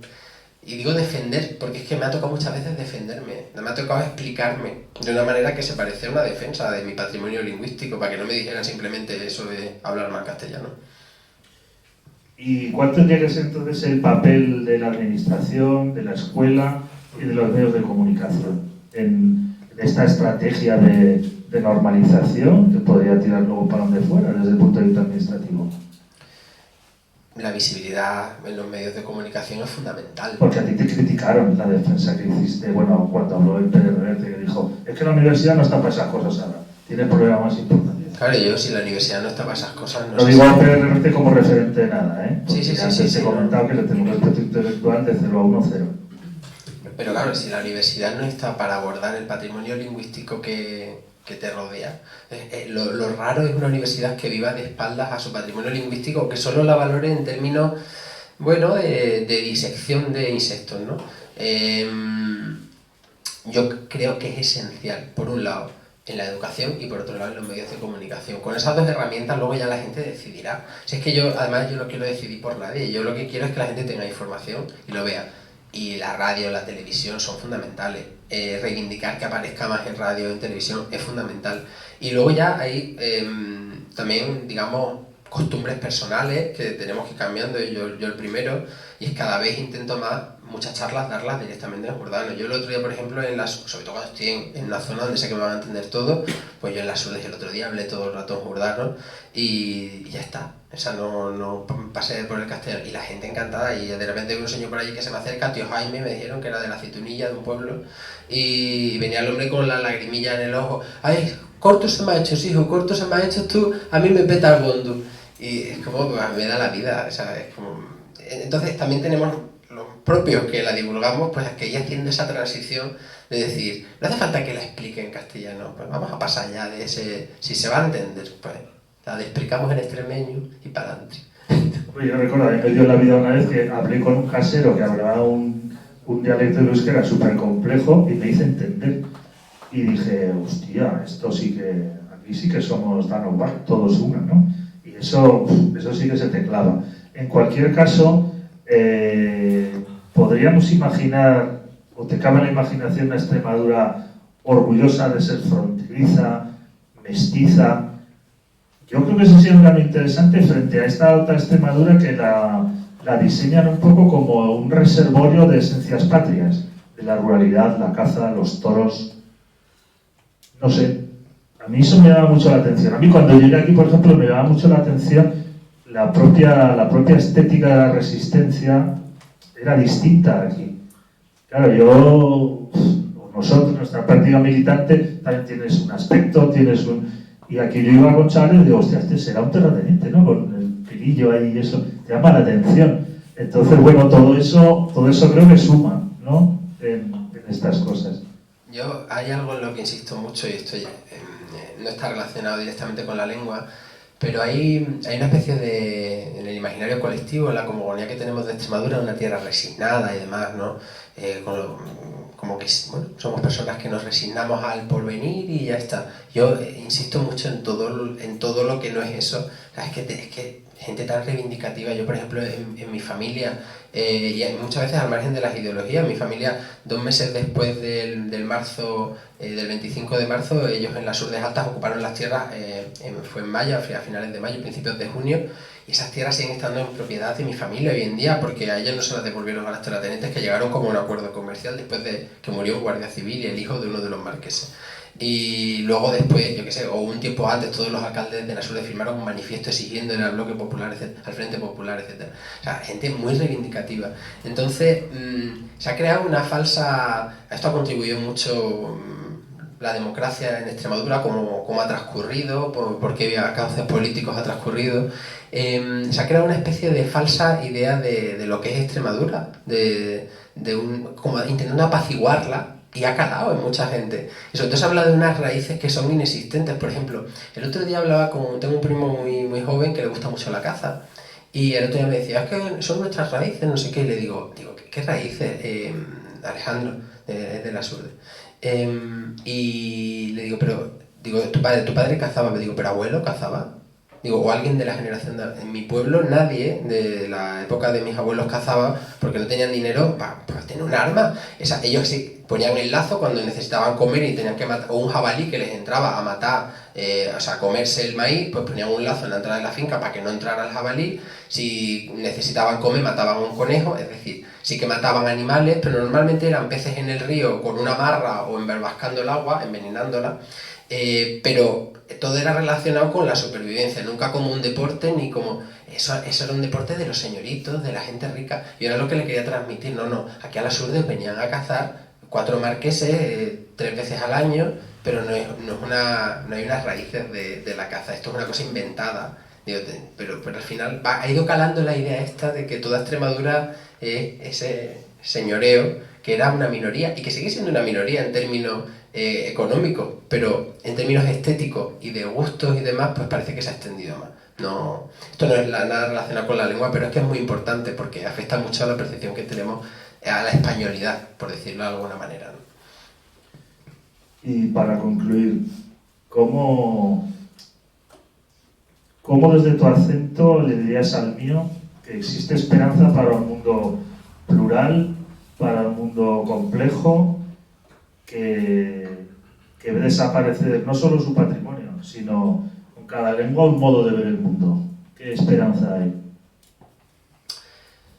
Pues mira, yo tengo esperanza porque, sobre todo ya últimamente, cada vez que voy a mi pueblo, a algún pueblo de la comarca, a otros pueblos, cada vez más gente te se acerca y te dice, es que esto he principiado en el colegio de mis hijos a decirle no sé qué palabra, o por ejemplo otro día unos pairis no recuerdo, creo que eran de la Serrailla, y por ejemplo a su hijo le dicen, toma esta palabra, cada semana una, le dicen, esto es un tesoro, tienes que guardarlo y contárselo a los tus amiguinos, a los tus collazos, y van los niños y se lo dicen como si fuera un tesoro, ¿no?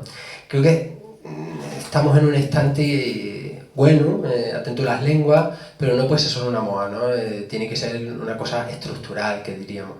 Yo estoy esperanzado, estoy aquí, un montón de gente se acerca, cada vez que Dani, que está ahí, da una charla, un montón de gente se acerca, cada vez hacen más tesis, en la parte universitaria, más tesis, más trabajos, hay más interés. Mi único miedo es que sea solo una moda, por eso, antes de que pase la moda, tenemos que afianzarlo de alguna manera, pero yo soy muy optimista, sobre todo porque es un patrimonio vivo, es decir, yo puedo hablarlo con gente todavía, no soy el único hablante, no está tan mal la cosa, no hay tan pocos hablantes, solamente hace falta que haya más hablantes que los quieran transmitir, y en eso estamos, yo estoy esperanzado. Además, si solo fuera de Extremadura, pero hay un movimiento plural en España, periférico, de valoración de la periferia y como de despertar de la periferia, ¿no? Mucha gente se está dando cuenta de Aragón, Asturias, y la periferia muchas veces está en el centro de España, la periferia puede estar en un barrio de Madrid, quiero decir que a veces es psicológica la periferia también. Pero como darte cuenta de mirar para adentro y decir, no me estoy dejando llevar por una cultura, unos lazos culturales que a lo mejor son impostados, y echarle un vistazo a lo que tienes realmente. Y luego al margen de que construyas o no tu identidad con ellos, de tus ideas políticas, etc. Yo, por ejemplo, yo nunca he sido una persona demasiado identitaria en términos geográficos, muy poco identitaria diría yo. De hecho a mí esto me generaba un conflicto, porque yo había generado mi personalidad y mi ideología política de una manera muy internacionalista, entonces me presentaba al principio un dilema, tuve que resolvérmelo, en plan, Aníbal, pero que esto no tiene nada que ver, pero lo tuve que resolver. Por eso digo que hay caben muchas ideologías en la defensa del patrimonio, solamente hay una que no cabe, que es la esencialista. Es la única que no cabe ahí. Así que, como son una minoría de momento, pues que sigan siendo minoría y los demás a trabajar. Pues clarísimo, ¿no? Como mínimo un aplauso.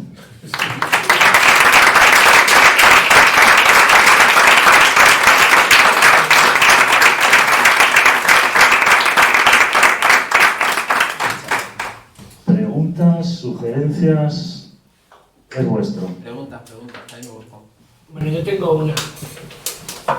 Viniendo de Cataluña, como ahora está afincado allí, ¿quién te ha dado más cabida a este libro? ¿Los extremeños o el ser las redes sociales? Sí, porque aquí contestas con O contesto, yo creo que se oye bien. ¿Se me escucha bien? Sí, sí. Pues ya está, dejamos el micrófono. No, ya no estoy afincado en Cataluña, estoy viviendo unos años, pero me vine hace 2 años. Cataluña me ayudó más al principio, pero en el sentido de vivir allí, de ver cómo ellos valoraban la lengua. No tanto luego ya, digamos, a la hora de divulgar el extremeño. Sí que lo que me he dado cuenta es que todas las comunidades autónomas, todos los espacios, también gente de Portugal, por ejemplo, que es de zonas donde se habla una modalidad de portugués que no es la oficial, etc.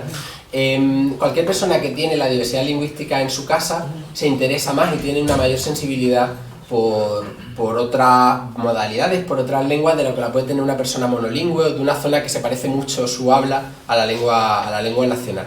Y en este sentido, en Cataluña, como en el País Vasco, como en Galicia sobre todo, noto muchísimo interés. Pero desde luego el grueso del trabajo es aquí en Extremadura y donde yo estoy todo el día es en Extremadura y es lo que más me interesa, quiero decir, me parece muy bien y me encanta que le interesen a personas de cualquier lugar, pero yo sobre todo el mensaje va dirigido a la gente de aquí. Sí, pero el hecho de que el libro se dé más a conocer es porque tú eres un influencer de las redes sociales, ¿no? Al llegar aquí, ¿por qué nace la? ¿Más bien por tus redes sociales o por el pueblo extremeño? He llegado al libro he llegado a través de las redes sociales, a la escritura del libro. Escribí un libro primero con una editorial que sí fue por las redes sociales, este segundo ya sé porque conozco al editor. Pero el motivo de que lo haya escrito está en OCEC, está en la asociación de la que él es presidente. ¿Y por qué? Porque... vale, pensé que había dicho algo. Y la razón es que probablemente sin esa asociación yo habría seguido con mis urdanos, siempre haciendo comentarios, hablándolo con los amigos, incluso a lo mejor habría escrito algo, no te digo que no, o lo habría contado, pero nunca lo habría visto desde una perspectiva sociopolítica, como lo veo a partir de entonces. Ese es quizás lo más importante, ver ese carácter me lo dio conocer la asociación y sobre todo escuchar a gente de otros sitios. Si yo no hubiera escuchado a gente de otros sitios, digamos que esa asociación sirve un poco para que se escuche gente aparte de todo lo demás.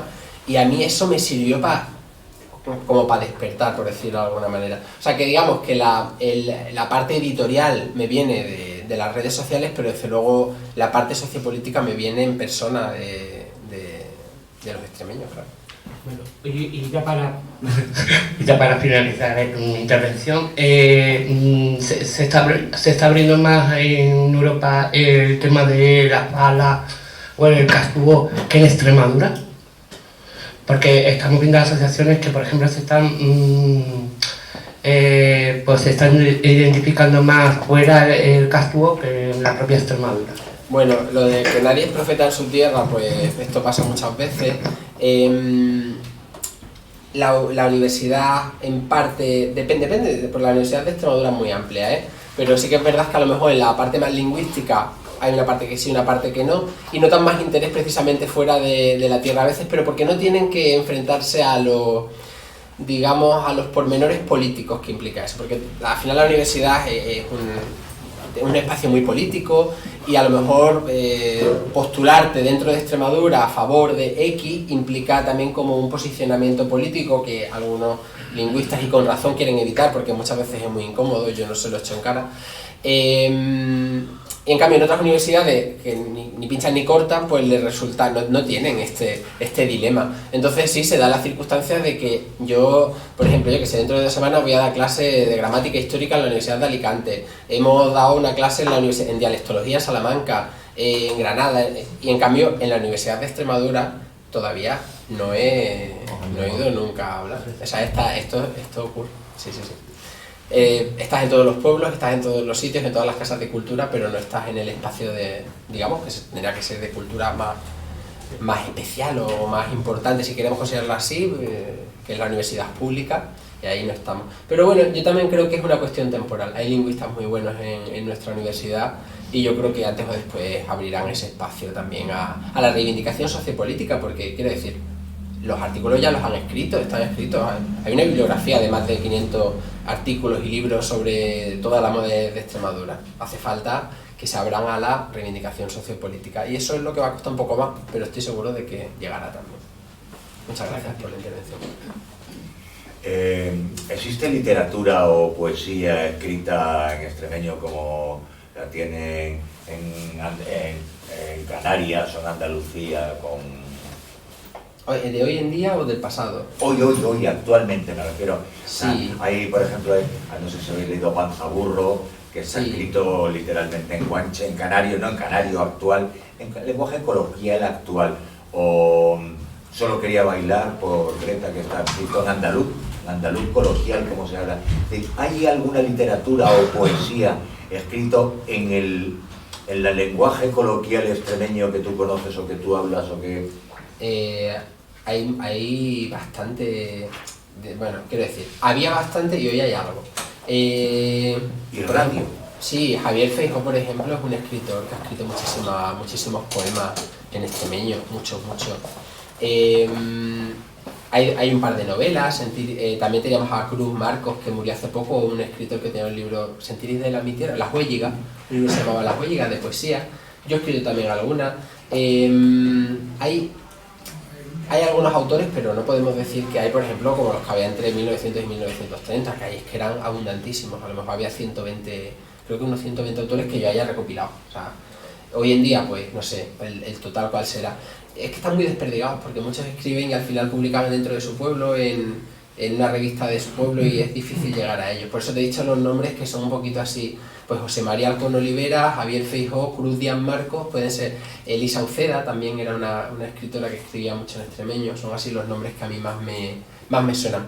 Pero falta un empuje joven, desde luego, sí. Eso es algo que hace falta. Yo, aparte, me he propuesto, escribir más en extremeño y menos en castellano, por lo menos. Además, en mi modalidad. A veces cuando hablo extremeño hablo como iba a decir una modalidad estándar, quitando algunos elementos de mi zona para que se entienda más. Pero bueno, voy a esforzarme por escribir exactamente en mi modalidad para que se vea la riqueza que tiene y sobre todo para darle un impulso también. Pero yo creo que con este impulso va a salir mucha gente que va a querer escribir. Luego, sí que en tercera persona sí hay mucho, es decir, de personas que van a las Urdes o van a no sé dónde, y los diálogos que están escritos en estas modalidades, eso sí lo hay. Por ejemplo, ahora no sé cómo se llama el libro que estás leyendo tú, pero bueno, es un libro sobre las Urdes y los diálogos están escritos en jurdano, por ejemplo, eso sí que lo hay.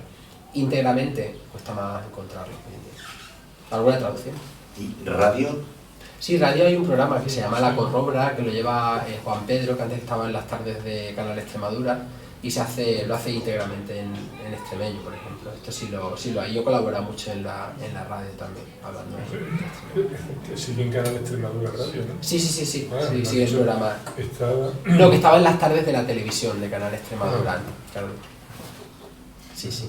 Yo creo que el camino es utilizarlo, ¿no? Es que muchas veces o los políticos o los periodistas corrigen su habla por el sentimiento ese de que, bueno, que parece que no lo estás haciendo bien, ¿no? Y no sé, yo creo que el camino es ese, ¿no? Sentirte orgulloso de tu manera de hablar y no corregirlo, ¿no? Sino expresarte realmente como tú, con tu cultura, tu tradición y... Vamos, yo es lo que he intentado siempre hacer, ¿no?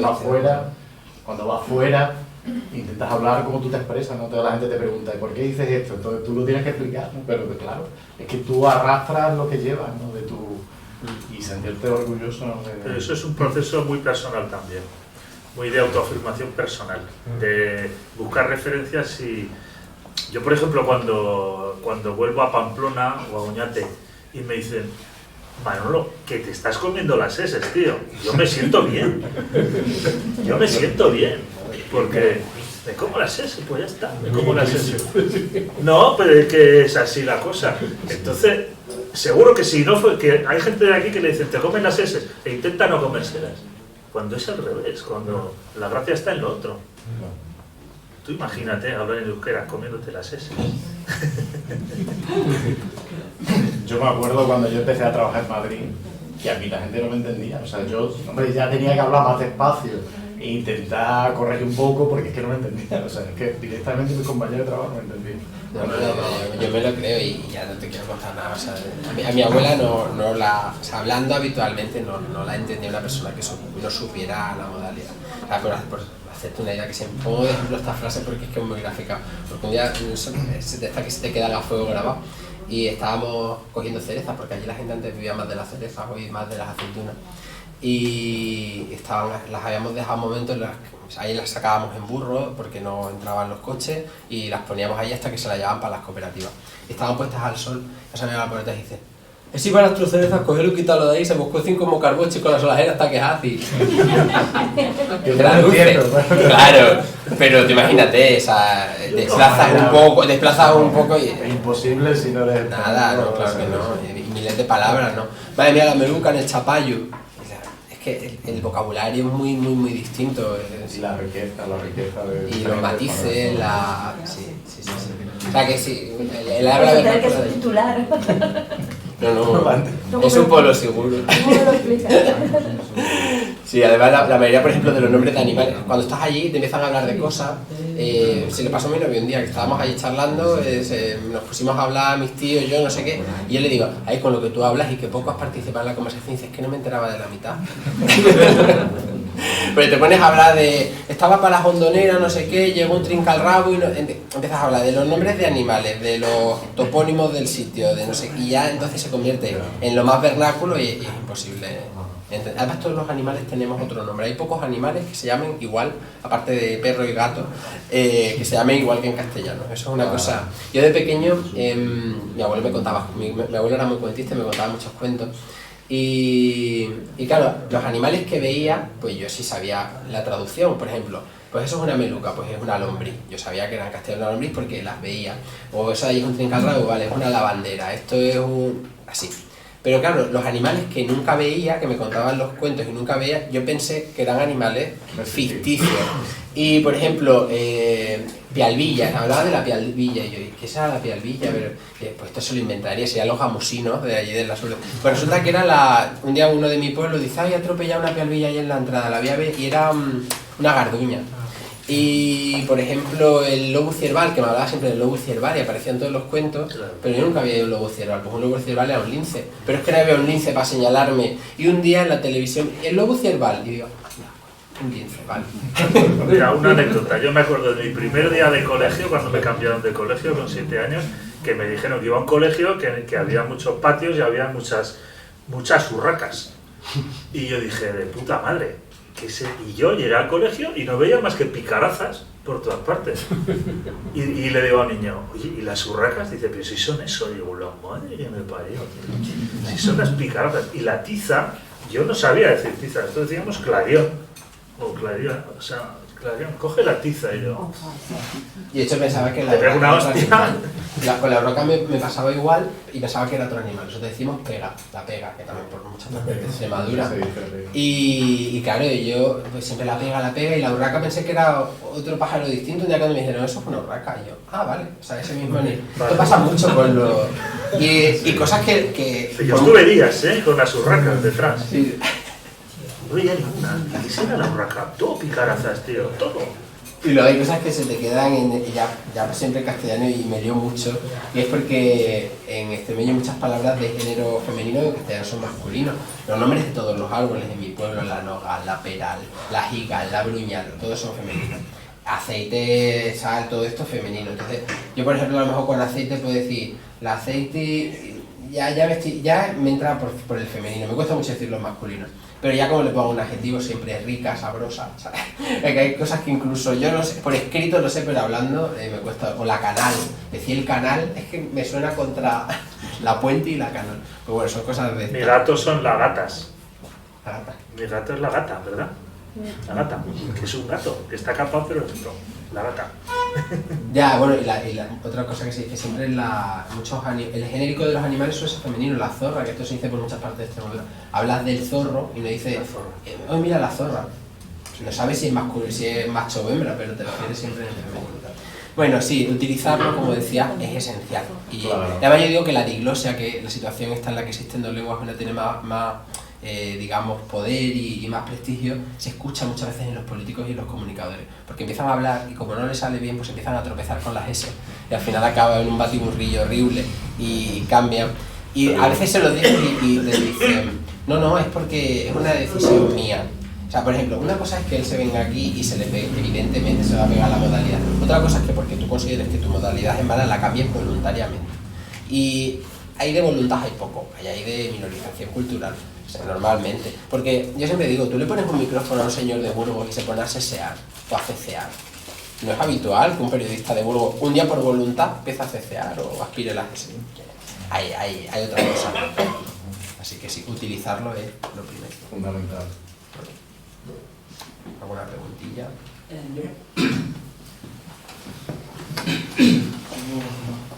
¿Te suena un grupo que está utilizando? Sí. Ah, es que también tiene letras en castú. Tiene algunas letras, sí. Sí. Dicen algo, bueno, decía mi antropólogo que cuando desaparece una lengua, desaparece una cosmovisión del mundo, ¿no? Una forma de entenderlo. Al final pensamos mediante el lenguaje, aunque también utilizamos lenguaje para expresar cosas que todavía no se ven. Y bueno, pues así que no, yo creo que se le bien. Y bueno, como que cada 2 semanas desaparece un dialecto, una lengua del mundo, ¿no? Suelen ser las de las poblaciones más pequeñas, ¿no? Sobre todo en Latinoamérica, donde permanecen aisladas y tal. Entonces, aunque no se pueda acotar, claro, no es que se pierdan toda una cantidad de sentidos de una forma de ver la vida cada vez que desaparece una lengua, porque también es lo que tú decías, ¿no? De que una lengua no sabe dónde empieza y dónde acaba, y se claro, ¿no? Y tal. Pero si vamos a este ritmo, ¿qué papel juega a lo mejor la desaparición forzada? No digo por ataque a nivel cultural, sino por las propias lógicas del mundo moderno y del capital y tal. ¿Qué lógica juega a la hora de, quiero decir, ¿no? Cómo funciona el mundo y bueno, las comunicaciones, los transportes, el trabajo y sobre todo el tener que irnos cada vez ciudades más grandes o fuera de la ciudad? ¿Qué papel juega todo este ritmo de vida en la pérdida de cosmovisión de la singularidad extremeña, entre comillas? Pues mira, era un poco lo que hablaba antes. Al final, acabar creyendo que son tradiciones seculares, lo que ha empezado con tu padre, por ejemplo, cuando hablaba en el caso de la caza, hace que acabe, digamos, globalizando tu personalidad. Y esto no pasaría nada. El problema es que se globalicen los intereses, que acabes no viendo realmente lo que le interesa a tu pueblo, a tu comarca, a tu comunidad autónoma, y que lo mires todo, en este caso, en una perspectiva nacional, ¿no? Porque digamos que hasta aquí llega, ¿no? La identidad política todavía está muy asentada en el Estado-Nación, o sea, por mucho que haya la Unión Europea y demás. Entonces, en el caso de España, pues hablamos de que la pérdida de identidad se traduce en una pérdida de reivindicación, no ya de elementos culturales y demás, sino de reivindicación básica, material, de necesidades que te rodean y que se está dispuesto a sacrificar todo lo que te rodea en pos de la idea de Estado-Nación que tiene. Y eso se hace muy bien a medida que te vas identificando más con la cultura, con los rasgos de la cultura nacional imperante, ¿no? Entonces, es que claro, yo hablo de la lengua, pero siempre que se habla de la lengua como está impregnada de sociopolítica, pues al final es todo parte de uno. La no reivindicación, dejar extinguirse en una comunidad sus rasgos culturales, no solamente que se pierde la manera de llamar al gato o la manera de llamar al pájaro, es que te estás identificando con otra cultura y sobre todo con sus intereses, que pueden no ser los tuyos. Se pierde un poco la perspectiva en el sitio en el que estás. Y eso es peligroso, sí. Y a lo contrario, el empoderamiento cultural ayuda a la reivindicación de las necesidades que te rodean, ¿no? Bueno, yo quería hacerte una pregunta, si se oye. Es que, por ejemplo, nosotros aquí, bueno, si se oye, Sí, probando. Que digo, por ejemplo, nosotros aquí en Extremadura, pues que muchas veces nos hemos sentido como avergonzados de la lengua. Yo también, a mi abuela cuando era así, yo era más joven, y mi abuela, mis abuelos también hablaban palabras de estas extremeñas que, yo qué sé, pues a veces decían, hostia, no sé qué, soy unos paletos o tal, o desde fuera, desde otras comunidades autónomas, también como que nos han señalado un poco, como nosotros por hablar así, porque somos paletos y en verdad no lo hemos creído, ¿sabes? Porque yo directamente cuando he ido a otras comunidades autónomas y hablaba tal, hostia, te sentías como un poco avergonzado. Y no sé si a lo mejor la política, nuestros representantes también han tenido a lo mejor algo que ver de que, por ejemplo, hubiesen referentes, también como ahora, por ejemplo, en el Congreso se van a hablar otras diferentes lenguas, también que no hubiesen representado con las lenguas que han sido de nuestro arraigo, vaya. Sí, No sé, vamos, me refiero a eso, es decir, ahora resulta que, bueno, que nos tenemos que sentir también como orgullosos de las lenguas que nos han hecho siempre sentirnos discriminados. Y es difícil también como de dar la vuelta a la tortilla, ¿sabes? Porque yo ahora si veo un sitio por ahí fuera y empiezo a hablar castúo o hablar así, mucho, es que me sale, pues te siento un poco, no sé, y resulta que parece que nos tenemos que sentir como orgullosos de nuestra raíz. Por lo menos gracioso, cuando te escuchas. mira, Claro, sí, no, si gracioso sí es, si siempre te dicen tú eres andaluz. Yo cuando estoy en Barcelona siempre me dicen tú que eres de Sevilla. Siempre empieza por lo gracioso, después empieza. ¿Me entiendes? Pero me refiero también muchas veces a las palabras que usaba, por ejemplo, mi abuela o mi abuelo. A mí me hablaban, yo que sé, la alpargata, tal. Yo, por ejemplo, mira, con un colega hace poco que estuvimos en Pino Franqueado y nos estábamos bañando allí en la piscina natural y entonces yo le dije a él, chacho, tío, aquí, digo, no me tapa. Y era de aquí de Mérida, él es de aquí de Mérida, yo soy de un pueblo, de aquí de Badajoz también. Y entonces me dice, no me tapa, ¿y eso qué quiere decir? Y claro, yo le decía que a mí, pues que no me tapaba, como que no me cubría el agua, o sea, digo, hostia, pues aquí no tapa. Y fíjate, siendo de aquí, del mismo Badajoz, como por ejemplo aquí en Mérida, en diferente con mi pueblo, pues esa misma palabra, pues no se entendía, ¿sabes? Y me dice, ah, no, es que a vosotros lo de la corona es que tenéis un dialecto diferente. ¿Sabes? Lo de campanario, otro no sé qué, ¿sabes? Por eso te digo que yo que sé. mira, Veo que desde fuera también que nos han señalado como que somos paletos, ¿sabes? Y no lo hemos creído. Y es difícil de quitarte ahora también como ese peso de encima, ¿sabes? Se lo haya creído, claro. Bueno, ¿sabes? Pero yo que sé. Y sí, y sobre todo, mira, una cosa que se apreciaba mucho aquí en Extremadura era que quien quería, había como que demostrar el doble, ¿no? Esto que dicen que, pues, por ejemplo, una persona racializada, una mujer, hasta, que tenía que demostrar el doble su valía, pues pasaba un poco igual con los andaluces y los extremeños, para demostrar que éramos cultos teníamos que demostrar un poquito más, porque como hablábamos así, esto es un proceso que no empieza ahora, empieza hace por lo menos 800 años, cuando de repente la lengua de cultura en la tierra en la que estamos empieza a ser castellano en la administración y en el pueblo se sigue hablando lo que se habla una mezcla de leones, etcétera, etcétera.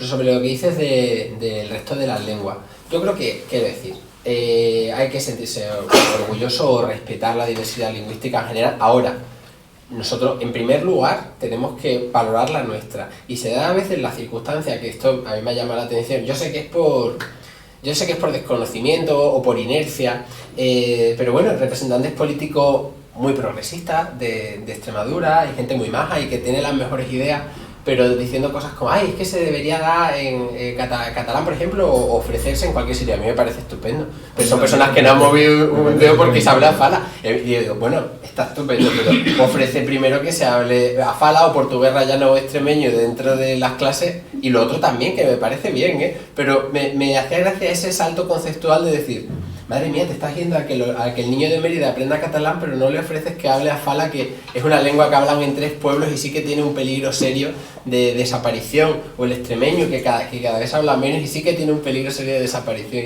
y eso es porque por un complejo cultural, es que no hay más vueltas, porque luego ya se lo hace ver a la persona ay, pues no la había pensado, pero claro, pero es que eso nos pasa a todos. Por eso es tan importante colectivizar el diálogo lingüístico en Extremadura, es decir, que tengamos muchas charlas de estas desde muchas perspectivas diferentes, para que la gente se dé cuenta de todos los flecos que tenemos de minorización cultural. Y lo que dice, sí, mucha gente se lo ha creído y mucha gente lo corrige hoy en día, la manera de hablar, y es que esto es la constante de Extremadura. En Andalucía pasa un pelín menos, diría yo, porque ha tenido un poco más de cohesión cultural a lo mejor, ¿no? Pero es que eso es lo que te quiero decir, que cuando también desde el resto de España también como que te señalan y te llaman paletos, no sé qué, sobre todo los extremeños y los andaluces que no sabía hablar, qué tal, pues en verdad cuando viajas a otras comunidades autónomas, lo que te he dicho, que a veces te sientes como un poco...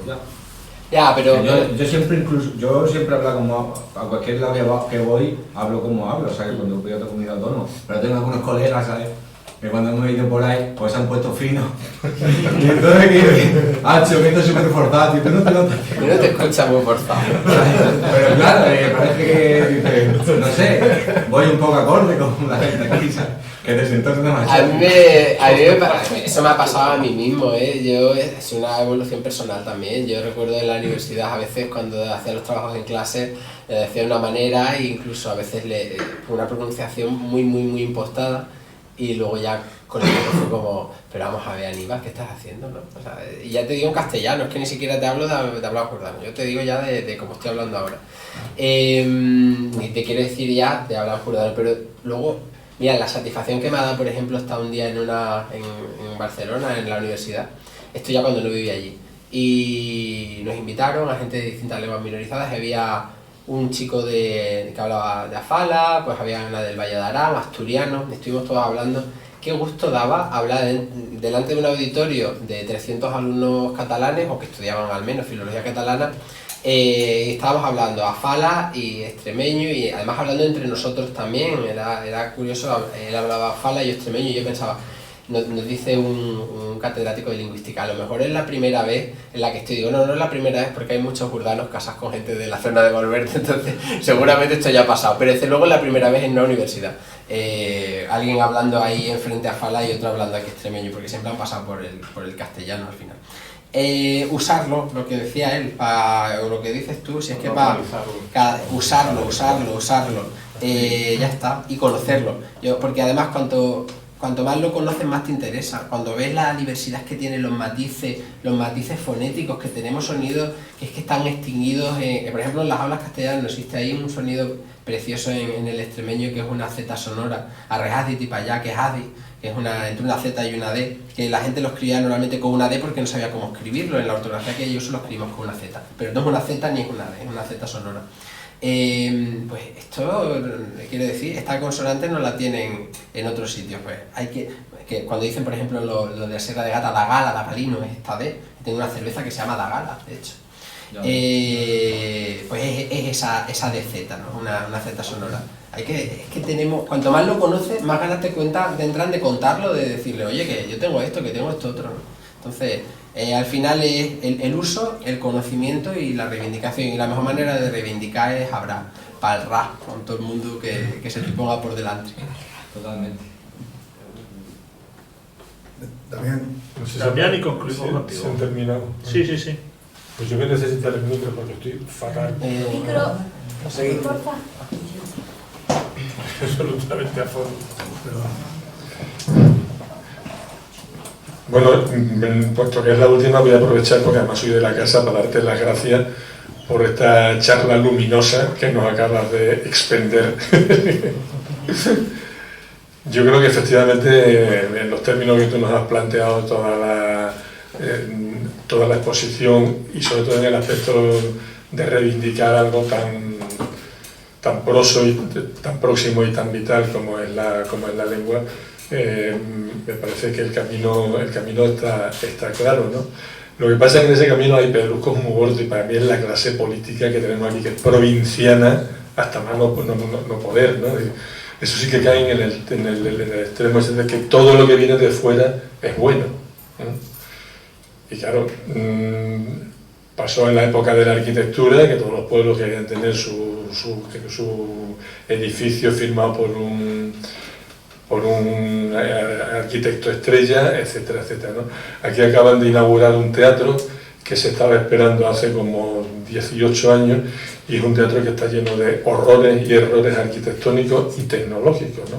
Claro, el teatro no solamente es un patio de butaca, del telón de boca para allá hay un mundo tecnológico que sirve a la emisión del espectáculo, ¿no? Bueno, de ahí para adentro es una atrocidad absoluta, ¿no?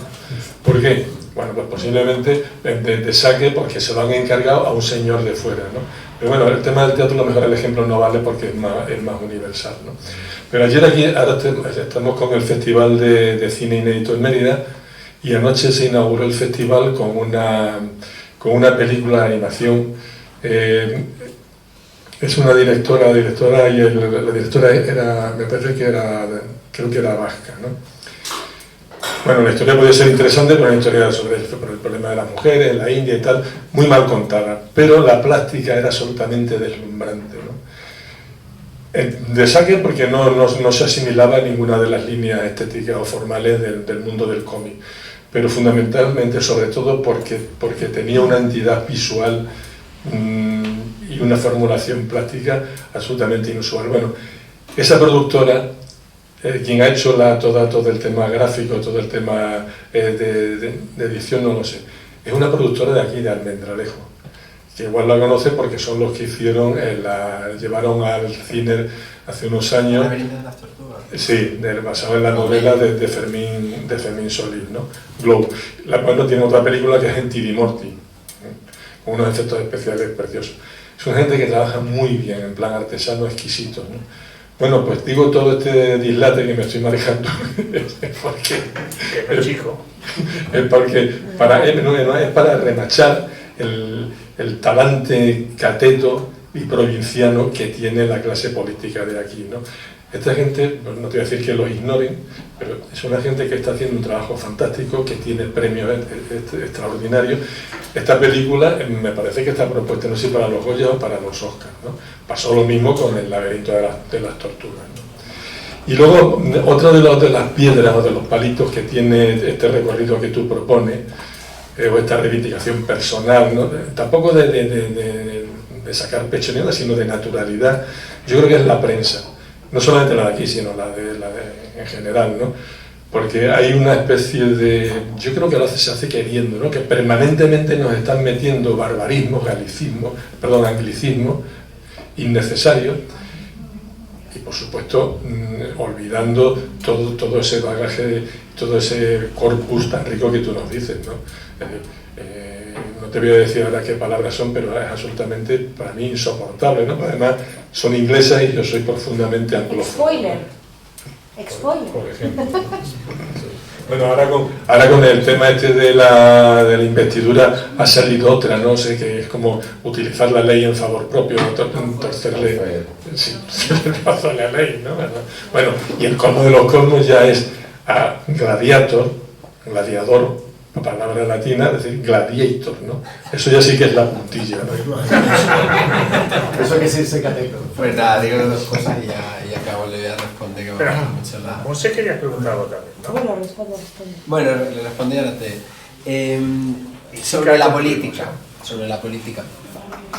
Sí, pero también son prácticos los políticos y también les gusta diferenciarse en las campañas electorales. Y con eso hay que jugar a favor. Es decir, cuando ven que mucha gente le interesa algo, pues se suben al carro.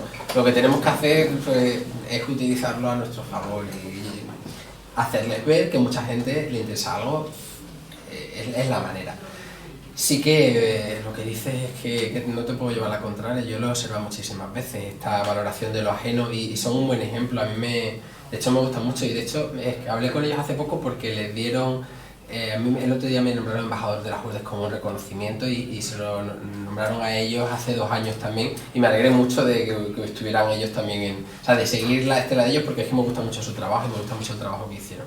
Y es verdad que quien los conoce aquí en Extremadura, aparte de las personas que nos interesan un poco, pues muy poquito, la verdad, para lo que tenían que conocerse, porque es que hacen trabajos muy interesantes. Y luego ya no sé la ayuda institucional que tienen, eso lo desconozco. Ninguna. Yo me imagino que por ¿La doctora está ninguna? Nada, no. Eso. Y bueno, sí, eso es un obstáculo, pero ¿y cuál era el otro obstáculo que me has dicho? La prensa. La prensa. La prensa... Como divulgadora de toda esa información. Bueno, es que la prensa tiene problemas más serios, quiero decir. La prensa en general tiene problemas más serios, ¿no? de dónde reciben el dinero, cómo lo enfocan y demás. Pero también al mismo tiempo ha surgido por contraposición una prensa independiente. Yo soy suscriptor del Santo, por ejemplo. O yo qué sé, o he dado dinero a la marea. Y hay un montón de periódicos hoy en día que sí que me parece que hacen las cosas de otra manera, que han surgido por oposición a esa prensa y que en esos tenemos un espacio maravilloso. Y yo es que me siento no me más... refería a eso precisamente. Claro, y yo me siento súper cómodo. La otra, pues a veces estará, a veces no estará, si les conviene estarán, porque al final se mueven por otros motivos que ya tienen muy poco que ver con la reivindicación cultural o incluso de la verdad, o sea que tampoco, no importa mucho, por decirlo así. Y nada, pero sí, cuando decías lo de la reivindicación personal, tiene un punto, sin duda, de reivindicación personal mía, de ajuste de cuentas, lo he dicho al principio, pero yo desde luego el planteamiento es colectivo. A mí lo que yo haga o deje, a mí, quiero decir, si yo pudiera desaparecer mañana personalmente de este tema, ojalá, y no tuviera que volver a dar una charla del tema porque hubiera no sé cuántas personas que se ponen manos a la obra y empiezan a hacerlo, yo encantado. Yo odio la exposición en redes sociales, estoy todo el día en ella y además mucho. Pero me di cuenta de que el vídeo que hacía hablando en Jordano llegaba a no sé cuántas personas más que un artículo muy bonito que ponía no sé qué periódico y lo aproveché a mi favor, pero ojalá y pudiera desaparecer un día de las redes sociales, de mi cara, de ningún sitio, porque a eso me agota, aunque parezca, a mí no me gusta, pero lo hago porque tengo un objetivo claro y ya está. Entonces lo que quiero es que se convierta en algo colectivo lo antes posible, y las asociaciones que luchan por que se haga, pues siempre a favor. Yo no quiero que sea algo individual, no quiero que esté el extremeño Aníbal Martín, me molesta. O sea, quiero que sea algo mucho más colectivo y además yo animo a la gente que sé que lo habla, de mi pueblo y demás, oye, por favor, hacer vosotros vídeos, o sea, joder, que la habláis mejor, que estéis todo el día en el pueblo, que yo vivo en Cáceres, si es que vosotros habláis mejor que yo, hablarlo vosotros más, haceros vídeos. Yo quiero que sea algo, una cosa más plural, no algo de 4 personas que estamos siempre en los mismos sitios explicándolo, ¿no? Entonces ese es mi objetivo a corto plazo, ese es uno de mis objetivos, colectivizarlo y olvidarme yo un poco también, porque tengo muchos otros intereses que no hago porque estamos con este tema que me parece importante, entonces lo hago con gusto, pero también cansa. ¿Y tú me quieres hacer alguna pregunta? Sí, pero yo no tengo voz, entonces tengo voz ni oído, yo sé que en total voy a hacer lo que pueda. Bueno, muchísimas gracias. Bueno, como me va a tocar cerrar, pues ya, te doy las gracias, me ha encantado. Yo siempre, a mí me encantan las palabras, soy de estas que va al diccionario, a ver de dónde viene la etimología, por favor, esto que viene, esto que me está diciendo, cuál es el concepto de esta palabra. Entonces me parece fascinante que haya millones de palabras de millones de lenguas en el mundo. Pero te voy a hacer 2 comentarios. Primero, que me ha gustado mucho cuando has comentado esta lucha interior, que no te voy a pedir que nos la expliques, pero de la cosa de esta identidad tan concreta, cuando has dicho que te habías formado en una política internacionalista, ¿no? Entonces que te creó un conflicto de decir, oye, ahora yo me pongo aquí a ser como un regionalista localista de mi pueblo y ya está, ¿no? Y me ha gustado porque lo he entendido, y me parece muy interesante, ¿no? Y creo que no es incompatible. La demostración está que, bueno, pues conflicto superado, ¿no? Y demás. Y luego te iba a comentar solo una cosa que me ha surgido cuando estábamos escuchando, que yo me crié yo soy madrileña, creo que ya todo el mundo se ha dado cuenta porque no me como ni una S y ahora menos, con micrófono menos.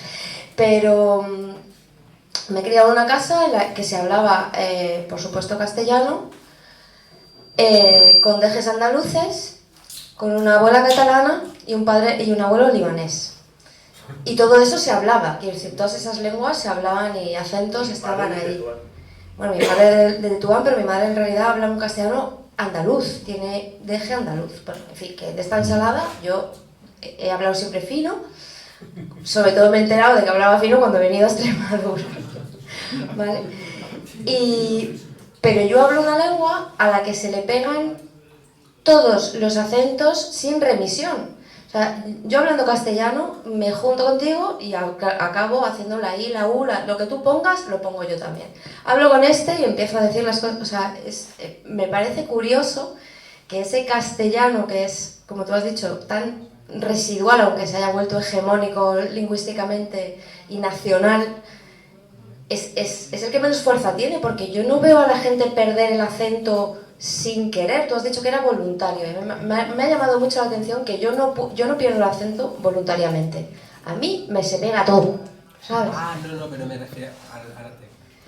Pero bueno, lo decía solo como reflexión de decir, es que esta lengua castellana, claro, yo la puedo forzar y cualquiera la puede aprender, la pronunciación, tal. Pero me parece que a veces es casi la más pobre en comparación con otras que tienen como una sonoridad, unos términos, una cosa que se te pega porque tu cerebro de alguna manera lo acoge como algo muy natural. Es lo que quería compartir como reflexión. Vale, no, yo lo que me refería con la voluntariedad es cuando no estás en un espacio donde se te pueda pegar. O sea, lingüísticamente todos los espacios comunes al final hacen que se te peguen rasgos de las lenguas. Es muy difícil sustraerse a eso. No, yo me refiero cuando lo hace no viviendo en un lugar así. Por ejemplo, una persona que ha vivido toda la vida en Mérida y que de repente habla sin ningún contacto con gente de Madrid y que habla madrileño. Me refiero a eso, no a una persona que está en contacto con otras personas que siempre se pega. A mí se me pega mucho. Y es más, yo por ejemplo, estoy hablando, estoy hablando jordano con mi familia allí y de repente viene alguien de fuera y ya me pongo, o sea, quiero decir, esto es natural, pero eso, claro, eso no está reñido luego con el mantenimiento del jordano que hablamos exactamente en mi pueblo. Y sí, el dilema fue grande, porque además, claro, sí, cuando a mí me molestaba mucho de pequeño la identidad territorial, luego ya no tanto, pero por alguna razón era algo que me molestaba, no me gustaban los nacionalismos, etcétera. Y entonces yo sentía que estaba haciendo algo remando a favor de eso.